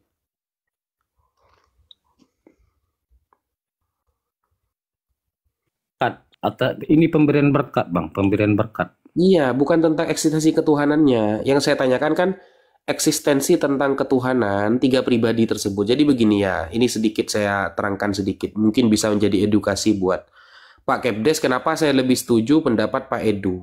Memang Tritunggal murni doktrin, tidak tercatat dalam Bible. Nah, begini Bang. Ajaran Tritunggal adalah sebuah konsep ketuhanan yang menyebut Allah terdiri dari 3 pribadi, Bang. Ada Bapa, Anak, dan Roh Kudus. Paham ini telah menjadi pusat teologi Kristen mainstream, yaitu arus utama. Tetapi kalau kita perhatikan, jika diteliti secara sejarah, konsep ini tidak berasal dari pengajaran Yesus ataupun para rasul, para apostolos. Nggak ada, Bang. Para apostolos mengajari Tritunggal itu tidak pernah tercatat, melainkan hasil konstruksi filosofis dan dogmatis dalam sejarah gereja. Itu sejarahnya panjang nanti itu.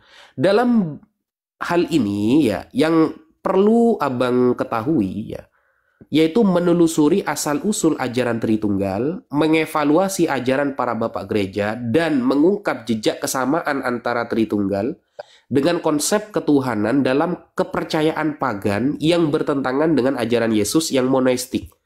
Jadi Yesus itu pahamnya adalah monoteistik, sama seperti para apostolos, para rasul. Saya membaca Bible dari awal sampai akhir, tidak pernah ada narasi dari para rasul, para apostolos, baik Yesus sendiri, yang ajarannya itu di luar monoteistik. Semuanya mengajarkan tentang ketuhanan monoteistik, Bang. Misal, kalau kita mau ambil perjanjian lama misalnya ya. Dalam perjanjian lama, tidak bisa dipungkiri lagi, Bang, bahwa ayat-ayat yang tertulis dalam Bible justru secara terang-terangan menjelaskan konsep ketuhanan yang monoteisme. Allah sudah memperkenalkan dirinya sebagai Esa, tanpa ada tambahan pribadi lain dalam dirinya. Ini ditegaskan dengan jelas melalui ayat-ayat seperti dalam Kejadian 1 nomor 1. Pada mulanya Allah menciptakan langit dan bumi. Tidak pernah ada kemudian dari diri Allah itu akan tersusun yang namanya ada anak ataupun Roh Kudus. Tidak ada seperti itu.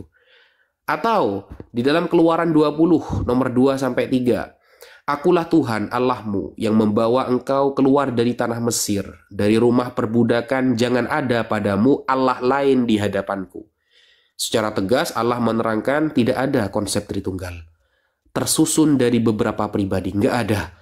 Ulangan 4 nomor 35 misalnya, engkau diberi melihatnya untuk mengetahui bahwa Tuhan Allah lah. Tuhanlah Allah, tidak ada yang lain kecuali Dia. Monoteis ini ya. Kemudian ulangan 4 nomor 39, di bawahnya sedikit yang tadi, Bang. Sebab itu ketahuilah pada hari ini dan camkanlah, bayangkan. Ada ancaman, Bang. Dan camkanlah bahwa Tuhanlah Allah di langit di atas dan di bumi di bawah, tidak ada yang lain. Allah tidak pernah menerangkan ada sosok-sosok lain dalam dirinya. Atau ulangan 6 nomor 4 yang secara tegas mengatakan, dengarlah wahai orang Israel, Tuhan itu Allah kita, Tuhan itu Esa. Dari kata Esa ini tidak pernah ada keterangan dalam perjanjian lama bahwa dia itu memiliki pribadi yang lain. Atau di dalam ulangan 32 nomor 39, perhatikanlah sekarang bahwa akulah dia. Tidak ada Allah selain aku. Aku membinih dan aku menghidupkan. Aku meremukkan dan aku menyembuhkan, dan tidak ada yang dapat melepaskan dari tanganku. Semua narasi ini, atau bahkan kita lihat di dalam Yesaya. Yesaya yang menjadi sebuah kitab suci, yang di dalamnya diasumsikan ada nubuatan Yesus di sana. Apakah kemudian Yesaya pernah menerangkan Tritunggal? Oh tidak, saudara.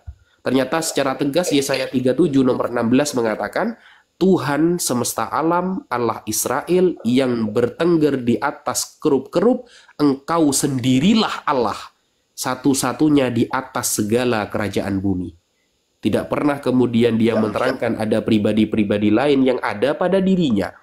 Nah, Yesus memahami konsep ketuhanan sama seperti para nabi sebelumnya. Mengajarkan bahwa Allah itu Esa, tidak ada pribadi lain dalam dirinya. Tanpa perubahan dan tanpa ada pembagian pribadi sebagaimana yang dipahami oleh teman-teman Kristen dewasa ini. Nah, contoh ajaran Yesus ya. Kalau kita lihat di dalam Markus 12 nomor 29, Yesus menjawab, hukum yang terutama ialah dengarlah wahai orang Israel, Tuhan Allah kita, Tuhan itu Esa. Secara tegas, tulisan merah, Yesus tidak pernah membagi pribadi Allah. Atau kalau kita melihat di ajaran para rasul misalnya, apakah kemudian para rasul juga menerangkan tentang monoteisme? Ya, jelas. Tidak pernah para rasul ini menerangkan tentang di luar monoteis, di luar pribadi-pribadi Allah. Contoh 1 Korintus 8 nomor 4. Mengenai makanan yang dipersembahkan kepada berhala, kita tahu bahwa tidak ada berhala di dunia ini dan bahwa tidak ada Allah selain daripada Allah yang Esa. Itu Paulus loh yang mengatakan seperti itu. Jadi, atau Timotius, 1 Timotius 1 nomor 17. Hormat dan kemuliaan sampai selama-lamanya bagi Raja yang kekal, yang tak pernah fana, yang tak pernah terlihat, Allah yang Esa. Keterangan Esa tidak pernah diterangkan ada pribadi lain dalam keesaan itu. Baik dari lisan para rasul, baik dari lisan Yesus, maupun dari nabi-nabi yang datang sebelum Yesus. Maka benarlah apa yang diucapkan Mas Edu, bahwa Tritunggal adalah doktrin dari bapak-bapak gereja. Sekian, terima kasih. Oke, Bang Abdul. Jadi bagaimana dengan Roh Kudus ya? Roh Kudus yang telah ada pada kami. Itu kan bagian dari Yesus itu loh. Roh Kudus. Itu kan telah menggambarkan trinitasnya. Roh Kudus ya. Bapa, putranya Yesus dan Roh Kudus. Itu kan telah menggambarkan trinitas dia itu Bang Abdul Wafi. Apakah hanya Yesus yang memiliki Roh Kudus, Bang? Kan telah dikatakan Yesus, aku akan menitipkan Roh Kudusku kepadamu. Oke, kita buka Yohanes 3 nomor 34, Bang. Yohanes 3 nomor 34, coba dibuka, Bang. Coba dibaca, Bang.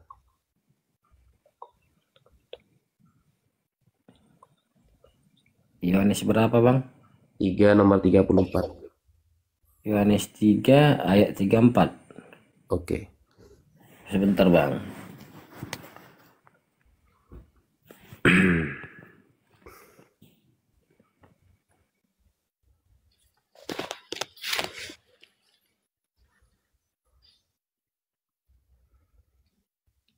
Oke, saya bacakan ya, biar tidak lama ya.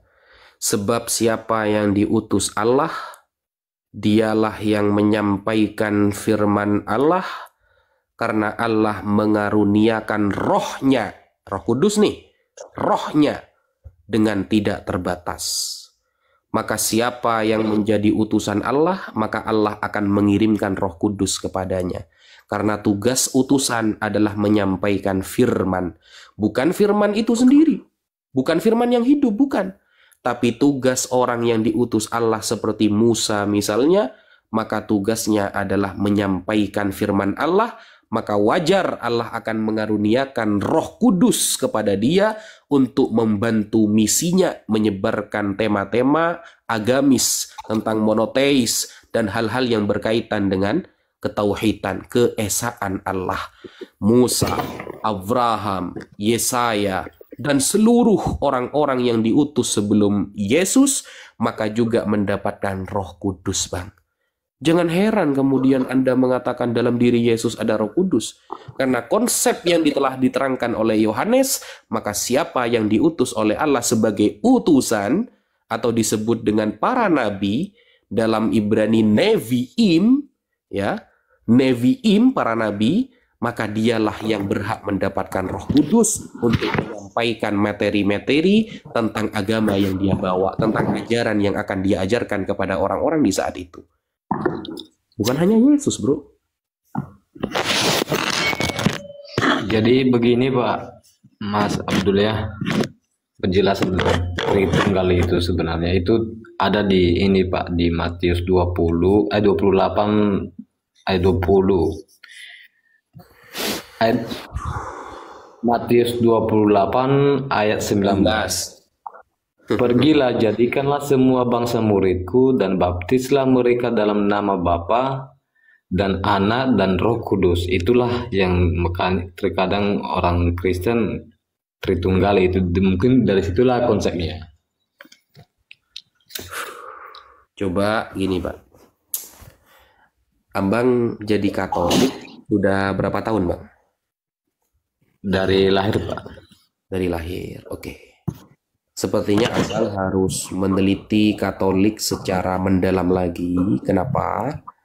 Karena Katolik di Barat, ya Katolik di Barat itu sudah menyaksikan tentang Matius 28 nomor 19, Bang. Bahkan keasliannya masih diperdebatkan. Ini saya kasih contoh ya.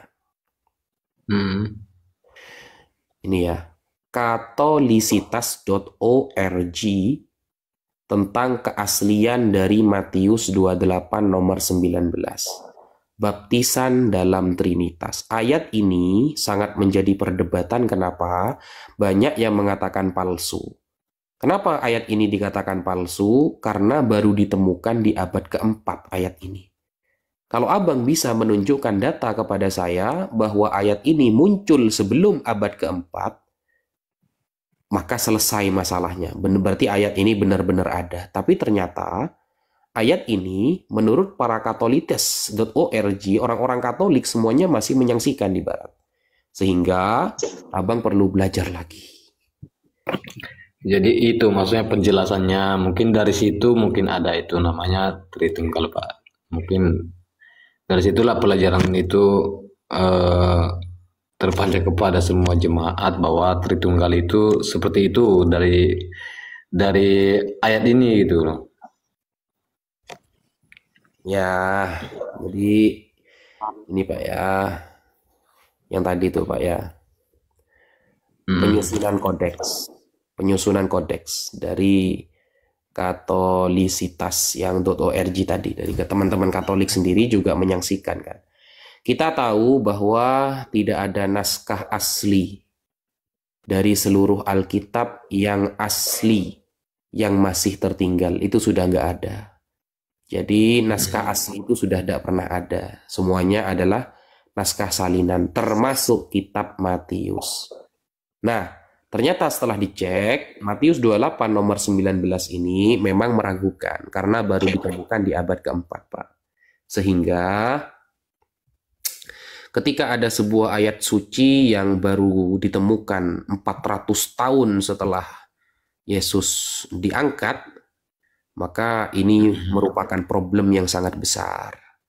Tidak bisa kemudian diterapkan. Karena Bapak Gereja aja tidak selesai sampai sekarang membahas. Jadi masih dalam masa-masa tahanan gitulah ya, belum bisa dijadikan dalil gitu, Pak.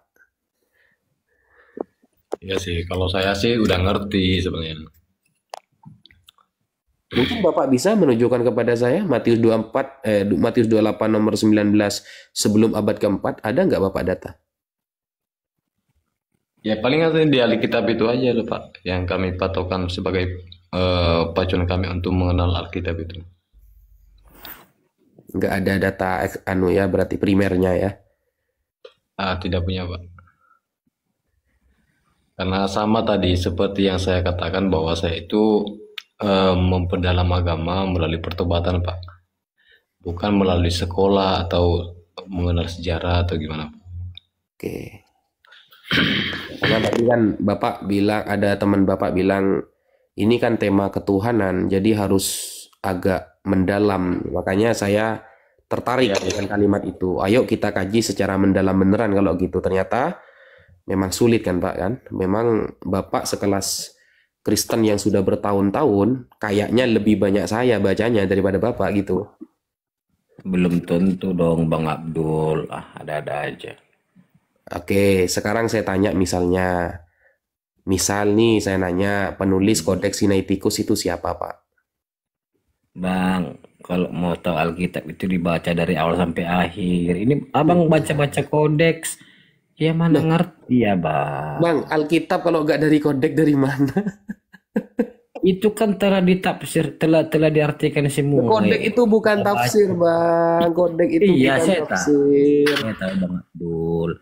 Bang Abdul kalau mau memahami Alkitab itu dibaca keseluruhannya Bang, jangan diambil-ambil ayatnya setengah-setengah. Perasaan tadi yang ngambil satu ayat Abang deh, yang ambil ayat terakhir lagi tadi. Makanya saya kan bilang Bang, baca secara latar belakangnya apa tentang ayat itu. Kalau kita mau mengimani Alkitab, Kita itu harus baca keseluruhannya, Bang. Jangan dibaca-baca setengah. Begitu cara pemahaman Alkitab, Bang. Lah, tadi yang baca cuma 1 ayat kan Anda, Bang.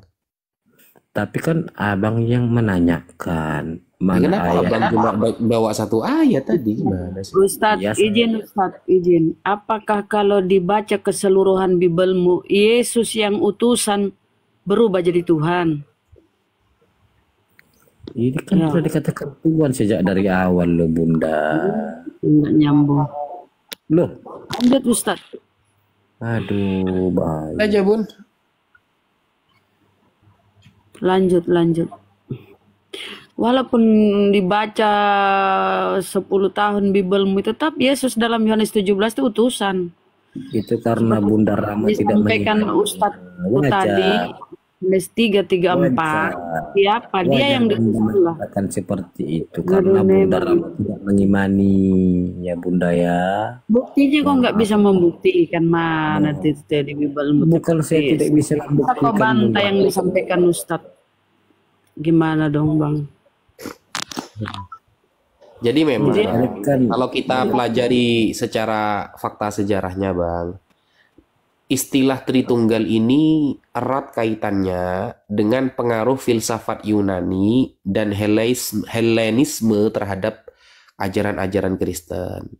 Kalau kita mau merujuk kepada sejarah, apakah itu membuat ajaran Kristen jadi palsu? Enggak. Saya tidak mengatakan seperti itu. Saya cuma mengatakan bahwa konsep Tritunggal itu besar pengaruhnya diambil dari sumber-sumber filsafat Yunani dan Helenisme terhadap ajaran-ajaran yang ada di dalam kekristenan.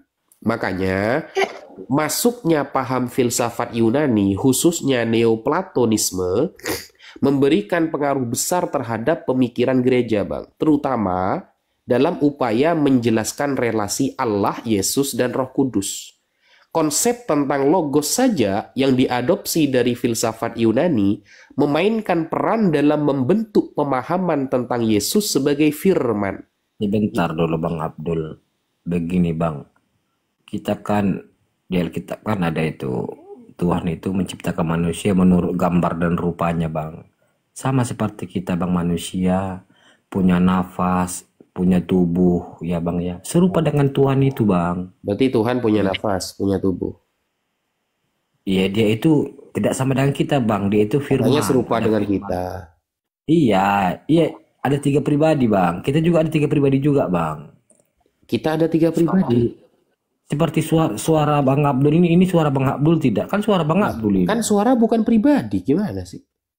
Ini kan satu hakikat dengan tubuh Abang kan? Iya kan Bang, kalau suara saya bukan pribadi saya Bang, beda. Iya, pokoknya begini pemainnya Bang. Ini suara Abang kan punya Abang kan? Nyatu pribadi dengan bukan Abang. itu. Nyatu dengan tubuh Abang Itu kan? pribadi bukan? Enggak, maksudnya begini. Nah, kan Oke, bukan, saya kan? Sedangkan konsep Tritunggal itu pribadi semua ketiga-tiganya Bang. Inilah yang tidak bisa kemudian dikait-kaitkan dengan tubuh manusia karena suara saya meskipun milik saya dia bukan pribadi. Beda dengan konsep Tritunggal Bang. Kembali di awal lagi Bang, Tuhan itu menciptakan manusia menurut gambar dan rupanya. Bang. Makanya kita jangan menyamakan kita dengan Tuhan. Tuhan itu firman-Nya ada gitu loh Bang. Firman-Nya itu yang menciptakan. Firman itu yang menciptakan, itulah Yesus. Nah, gitu Bang. Ada firman-Nya, ada Roh Kudusnya. Kalau kita Bang beda, manusia diciptakan oleh Tuhan. Terus yang segambar dan serupa itu apanya?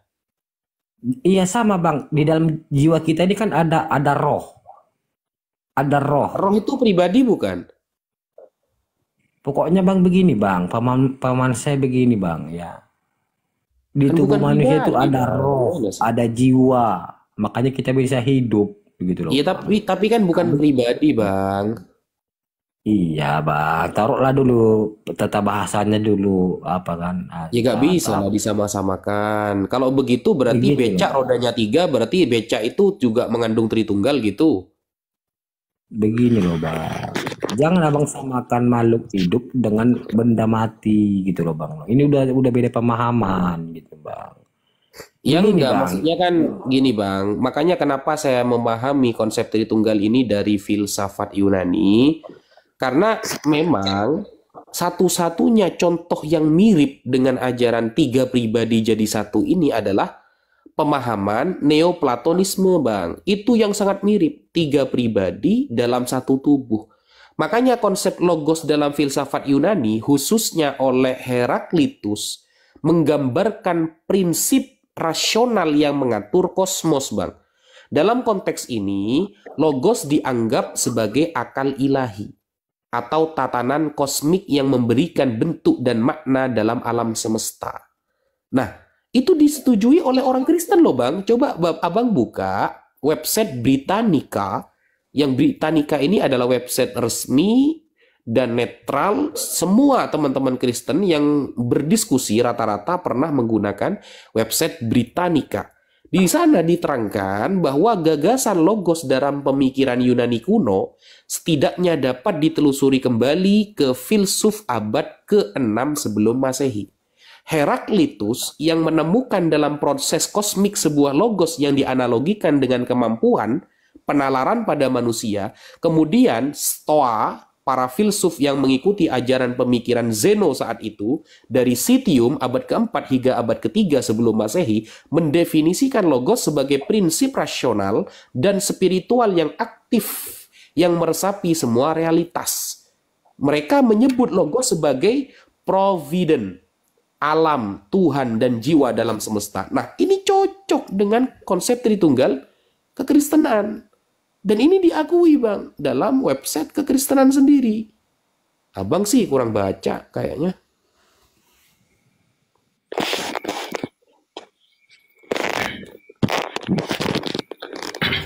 Jadi apa ya, mau jawab dulu kata Bunda tadi itu, apakah dengan kita membaca semua Alkitab itu Yesus itu menjadi Tuhan? Iya Bu, menjadi Tuhan.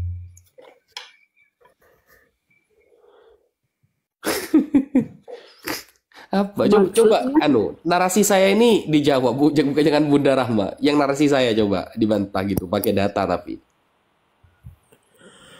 Gimana tadi? Abang setuju nggak kalau ternyata konsep Tritunggal ini banyak pengaruhnya dengan filsafat Yunani yang diadopsi? Kalau masuk ke sejarahnya Pak kurang tahu juga Pak. Oh oke. Karena gini Bang, gini. Ini saya agak cerita banyak sejarah tentang Tritunggal ya. Jadi agar abang-abang bisa paham dan meresapi dan abang bisa pelajari. Jadi ajaran Bapak gereja awal ya pada purba dulu dan konsili tentang Tritunggal itu perlu Anda pahami secara sejarahnya Bang, karena di ayat-ayat Alkitab nggak ada memang. Doktrin Tritunggal tidak secara eksplisit diajarkan oleh Yesus dan para Rasul dalam Perjanjian Baru. Sebaliknya, pemahaman ini berkembang secara bertahap Bang. Jadi Tritunggal itu kalau kita kaji secara sejarah itu adalah pemahaman yang berkembang setiap tahunnya.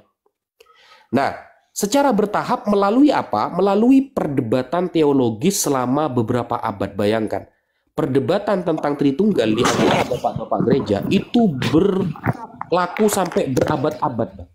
Bahkan di abad pertama kekristenan itu perdebatan tentang konsep Tritunggal itu terjadi. Misal, beberapa tokoh utama yang berperan dalam pembentukan ajaran Tritunggal itu ada satu yang namanya Tertullianus. Tertullianus ini sekitar 155 atau 240 Masehi, Bang. Tertullianus ini salah satu tokoh pertama yang menggunakan istilah Trinitas. Dalam bahasa Latinnya itu kan Trinitas. Untuk menjelaskan hubungan antara Bapa, Anak, dan Roh Kudus. Beliau memperkenalkan konsep bahwa ketiganya adalah satu substansi, namun berbeda persona. Nah, meskipun pemahamannya berbeda dengan doktrin resmi yang disahkan dalam Konsili Nikea, kontribusi beliau, Tertullianus ini, sangat signifikan Bang, dalam perkembangan awal doktrin Tritunggal. Makanya kalau kita lihat website resmi milik kekristenan, Tertulian itu menekankan keesaan Tuhan, satu substansi ilahi dalam 3 pribadi. Nah, dia juga orang pertama yang menerapkan istilah pribadi pada Bapa, Putra, dan Roh Kudus, Bang. Itu abang bisa buka itu di dalam website barat secara resmi ke orang-orang kekristenan itu pasti menceritakan tentang dia. Karena Tertullianus ini adalah orang-orang pertama yang menggunakan konsep Tritunggal. Atau kalau kita merujuk pada abad ke-3 sampai abad ke-4 misalnya, Bang. Ada orang yang bernama Athanasius dari Alexandria, Bang. Athanasius adalah tokoh penting dalam Konsili Nikea. Konsili Nikea itu kan diadakan pada tahun 325 Masehi. Ada orang yang bernama Athanasius yang menentang ajaran Arius. Dia yang menyatakan bahwa Yesus adalah makhluk ciptaan dan bukan sehakikat dengan Allah Bapa. Dia, ya, Athanasius ini memperjuangkan istilah homoousios, anak satu substansi dengan Bapa, sebuah istilah yang ada dalam Bible. Nah, Athanasius itu berperan penting, sangat penting perannya dalam pengembangan doktrin Tritunggal yang menyatakan bahwa Tuhan Bapa, Tuhan Anak, dan Tuhan Roh Kudus adalah 3 pribadi dalam satu hakikat yang sama. Nah, kemudian perdebatan itu berlanjut sampai di abad ke-4, hampir ke abad ke-5, 390 Masehi. Masuk abad ke-4 masih ya. Ada orang yang bernama Gregorius dari Nazianzus. Nah, dia dikenal sebagai salah satu bapak gereja yang yang berperan penting dalam merumuskan ajaran Tritunggal. Apakah tidak ada pertentangan? Ada pertentangan, Bang. Setiap abad itu ada pertentangan tentang doktrin Tritunggal ini. Sampai detik ini masih diperdebatkan. Sehingga betullah kalau dikatakan Tritunggal murni dari doktrin. Bukan dari ayat-ayat yang keluar dari lisan Paulus. Begitu. Jadi di ini Pak, di ayat firman Tuhan Yohanes 10 sampai 30 juga terdapat situ Pak. Aku dan Bapa adalah satu. Gus Wafi. Mas Arvin, tunggu dulu ya. Kita ngobrol sama teman. Jangan ribut dulu.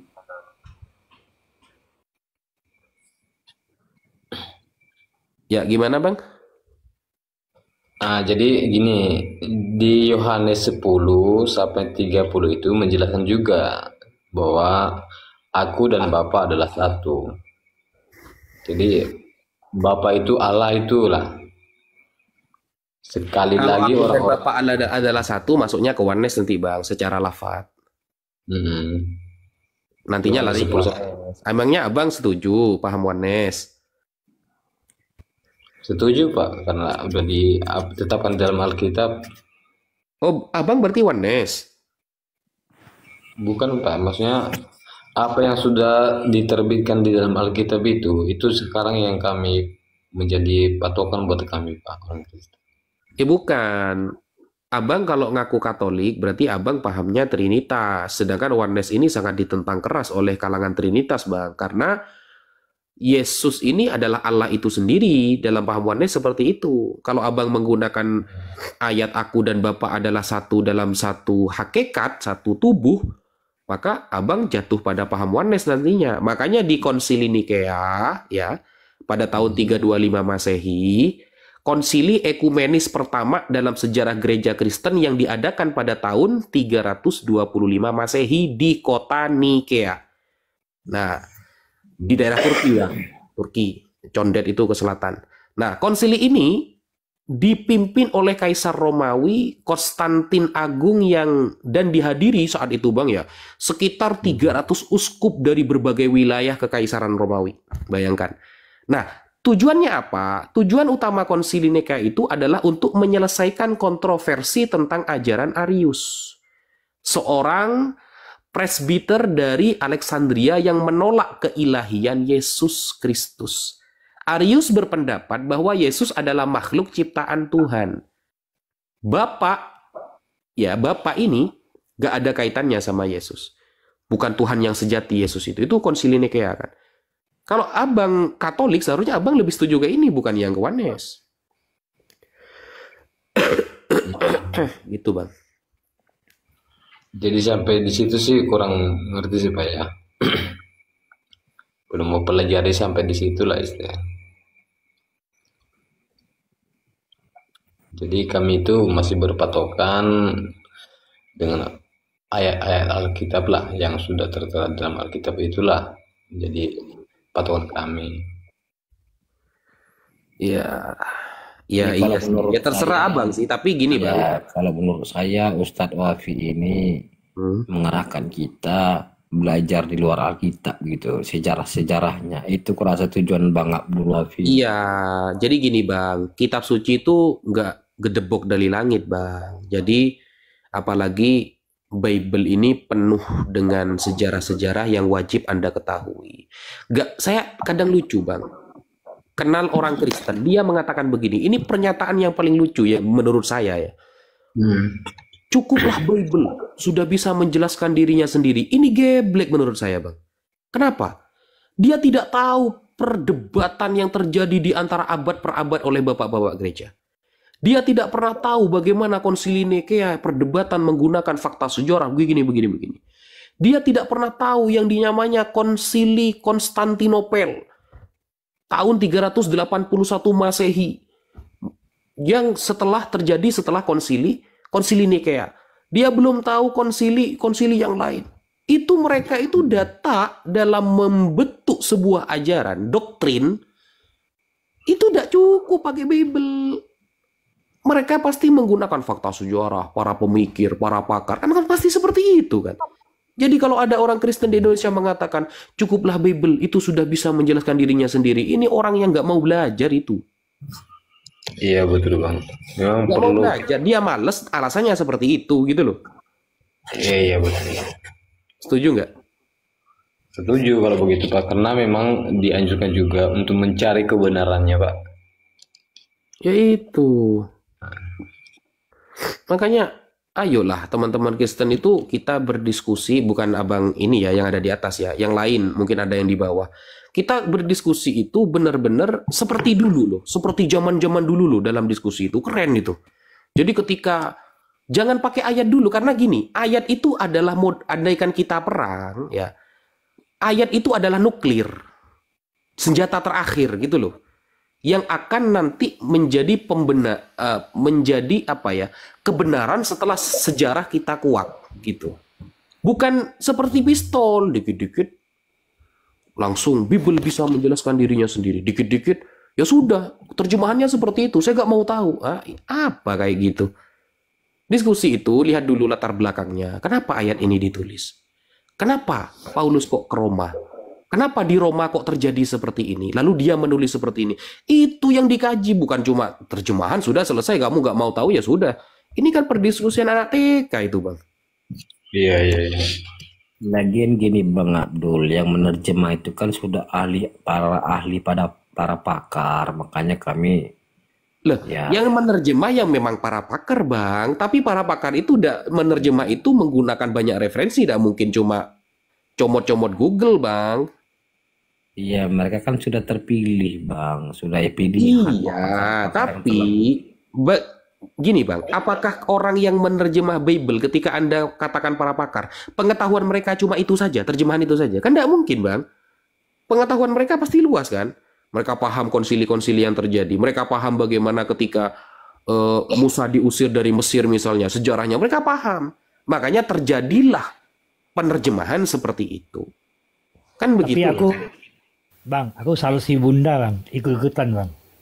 Bunda itu orangnya baik. Bentar Sun, Muslim apa Kristen Sun? Oke. Sun. Oke. Muslim apa Kristen Sun? Kristen. Ya, sebentar ya. Kalau mau menambahkan silakan. Saya cuma masuk sedikit aja. Emang penerjemah itu pakar semuanya, tapi nggak jujur. Pakarnya pakar yang nggak jujur itu tadi. Ya, jadi itu bisa dikaji nanti Kang. Itu bisa dikaji nanti apakah benar terjemahannya seperti ini atau tidak. Sebelum kita membahas sebuah terjemahan, kita lihat dulu dong. Masa dulu ketika membahas kitab suci cuma begitu saja? Oh ini ya sudah terjemahannya kayak gitu. Ini yang terjemah para pakar loh. Nggak gitu saudara. Saya kadang malu mau diskusi sama teman-teman yang mengatakan seperti itu. Sudahlah, terjemahannya sudah seperti itu. Itu para pakar yang nerjemahkan. Dari dulu itu dari dulu gak ada yang diskusi alasan seperti itu. Dari dulu itu Bang. Penelitian dulu. Bayangkan Bang ya, bayangkan. Misalnya seperti tadi yang saya sampaikan, Matius 28 nomor 19. Itu para sarjana di barat, kenapa sampai melakukan penelitian, sampai melakukan teks diuji dulu teksnya. Kalau menemukan sebuah naskah di teks dulu secara karbon dan lain sebagainya. Itu karena ilmu mereka keren kan. Dan kemudian ya sudahlah, Matius isinya seperti itu, berarti ya sudah seperti itu. Enggak gitu, saudara. Enggak gitu. Jadi saya kira orang-orang yang mengatakan, ya sudahlah ini kan yang terjemah para pakar, itu orang malas sebenarnya. Mereka tidak mau berkembang. Kalau semuanya seperti itu, modiar saudara. Modiar. Berarti Bang Abdul Wapi ini mengatakan para pakar ini tidak jujur atau salah gitu lah Bang Abdul ya. Siapa yang bilang kayak gitu? Ya tapi tadi dari cara ngomong Bang Abdul itu Saya yang ngomong gitu tadi, saya. Iya, begini Bang. Tadi kan orang abang bilang begini. Walaupun para pakar Masalahnya mengatakan gini Bang, kalau misalkan jujur ngikutin original tag itu para pakar yang ada di Indonesia, Ustadz Wapi pasti setuju nih. Di original tag tidak ada kata Allah. Kenapa di terjemahannya ada kata Allah? Padahal Theos bukan Allah. Setuju nggak Tad? Itu karena mayoritas Indonesia orang Islam kan. Nah, coba kalau mayoritas di Indonesia menyebut nama Tuhannya itu dengan kata Sukijat. Jadi Sukijat akan nanti. ngikutin Sukijat. Iya. Ini bahkan saya saya kan pernah hampir debat kan dengan Christian Prince itu kan. Christian Prince tuh bilang begini loh. Christian Prince ini loh. Ini yang termasuk apologet yang terkenal di barat ini. Christian Prince mengatakan, saya heran dengan orang Indonesia itu. Kenapa Tuhan mereka jadi Allah? Tuhan kita itu Yod, Hef, Waf, Hei kata dia. Yahweh, Adonai, kok malah jadi Allah? Itu Christian Prince marah itu. tapi dari secara logikanya Bang ya, kami itu menyebut, saya memang tidak tahu sih menyebut Allah itu dari abad keberapa sih, saya tidak tahu. Tapi secara logikanya orang abang ini kan adanya di abad ke-7, lebih awal kami gitu loh Bang. Jadi awal mula Allah itu yang saya tahu ya dari awalnya dari kami. Allah versi Kristen adanya di abad 19 Bang. Bang, makanya itu abang harus banyak belajar lagi. Lucu ya Ustadz, kalau Kristen itu berbicara logika. Bukannya lucu, bunda yang lucu. Ya maksudku kalau kau pakai logika nggak mungkin kau menuhankan anak Maria Bang. Itu kan iman kami loh Bunda, itu kan terserah Ya iya kami. makanya aku bilang kau pakai iman, bukan pakai pikiran, akal kan. Ya makanya aku bilang nggak mungkin kau Kristen kalau kau pakai akalmu Bang. Jadi Bunda tidak pakai iman mengenai Islam. Iman ya. Coba gini Bang, gini. Kan ini saya sebutin ini ya. Bapak-bapak gereja ketika berdebat masalah Tritunggal Bang ya. Satu, ada bapak gereja yang bernama Ignatius. Ignatius dari Antioquia. Kurang lebih di abad 30 sampai 107 Masehi. Ignatius ini mengakui keberadaan satu Allah yang tidak diperanakkan yaitu Bapa, satu anak tunggal yaitu firman Allah yang menjadi manusia, kemudian satu penghibur yaitu Roh kebenaran. Dia menegaskan bahwa ketiganya merupakan bagian dari satu iman dan satu baptisan. Ada bapak gereja yang bernama Justin Martyr, sekitar 110 sampai 165 Masehi. Justin Martyr menyatakan bahwa dalam baptisan Kristen, seorang dibaptis dalam nama Allah Bapa dan Tuhan semesta alam, dan Juru Selamat kita Yesus Kristus serta Roh Kudus. Banyak ini, tambah banyak dia. Ada juga di abad selanjutnya, Irenaeus, ya dari Lyon, kurang lebih 120 sampai 202 Masehi. Irenaeus menulis bahwa gereja di seluruh dunia percaya kepada satu Allah, Bapa yang Maha Kuasa, satu Kristus Yesus, Anak Allah yang menjadi manusia untuk keselamatan kita, Roh Kudus yang berbicara melalui para nabi dan menyatakan karya keselamatan Allah. Ada juga Bapak gereja yang bernama Dionysius dari Alexandria sekitar tahun 200 sampai 265 Masehi. Dia menekankan bahwa nama-nama Bapa, jadi Bapa ini punya banyak nama ya.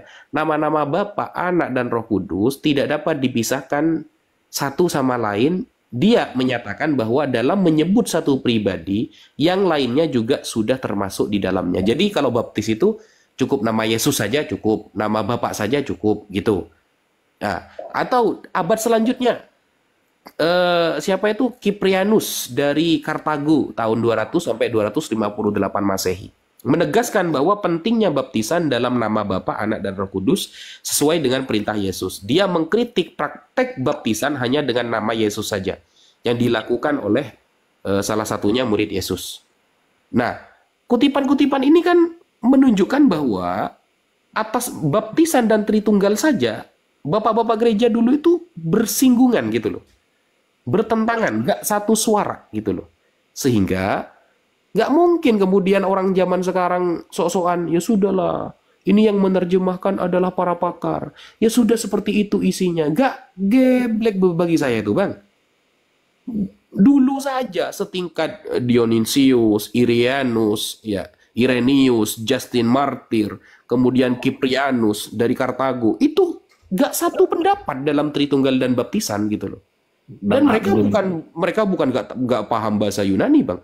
Bukan nggak paham bahasa Ibrani, Bang. Ya jauh levelnya dengan orang-orang sekarang. Kan begitu. Bang Wafi itu jangan ragukan para pakar, Bang Wafi. Mereka itu udah terlatih, ya. Mereka itu telah terpelajar. Jangan diragukan lagi para pakar-pakar itu. Kita seharusnya mengucap syukur karena para pakar ini ada gitu untuk membantu kita memahami apa itu artinya gitu loh. Kau dengar kok kayak Yesus ya. Yesus mengucap syukur loh. Matius 11:25 kata Yesus, aku bersyukur kepadamu Bapa, Tuhan langit dan bumi. Iya, aku anak Yesus. Kami kan anak-anaknya. Jadi ya, Yesus itu bukan Tuhan, Bapa yang Tuhan. Kami kan anak-anaknya loh, Bunda Rahma. Iya. Kalian ngaku anak Yesus, kapan Yesus kawin? Punya anak sebanyak ini? Ngaku kau. Jangan ngomong kau anak rohani ya. Emang kalian ini anak hasil ngedownload apa? Disinilah cacat logikanya pengamat. Lu yang cacat logika. Masa ada anak hasil ngedownload? Terserah kami, iman dasar lu koban AI. Jangan dibawakan ke dogma-dogma abang pengamat. Ini iman kami, terserah kami dong.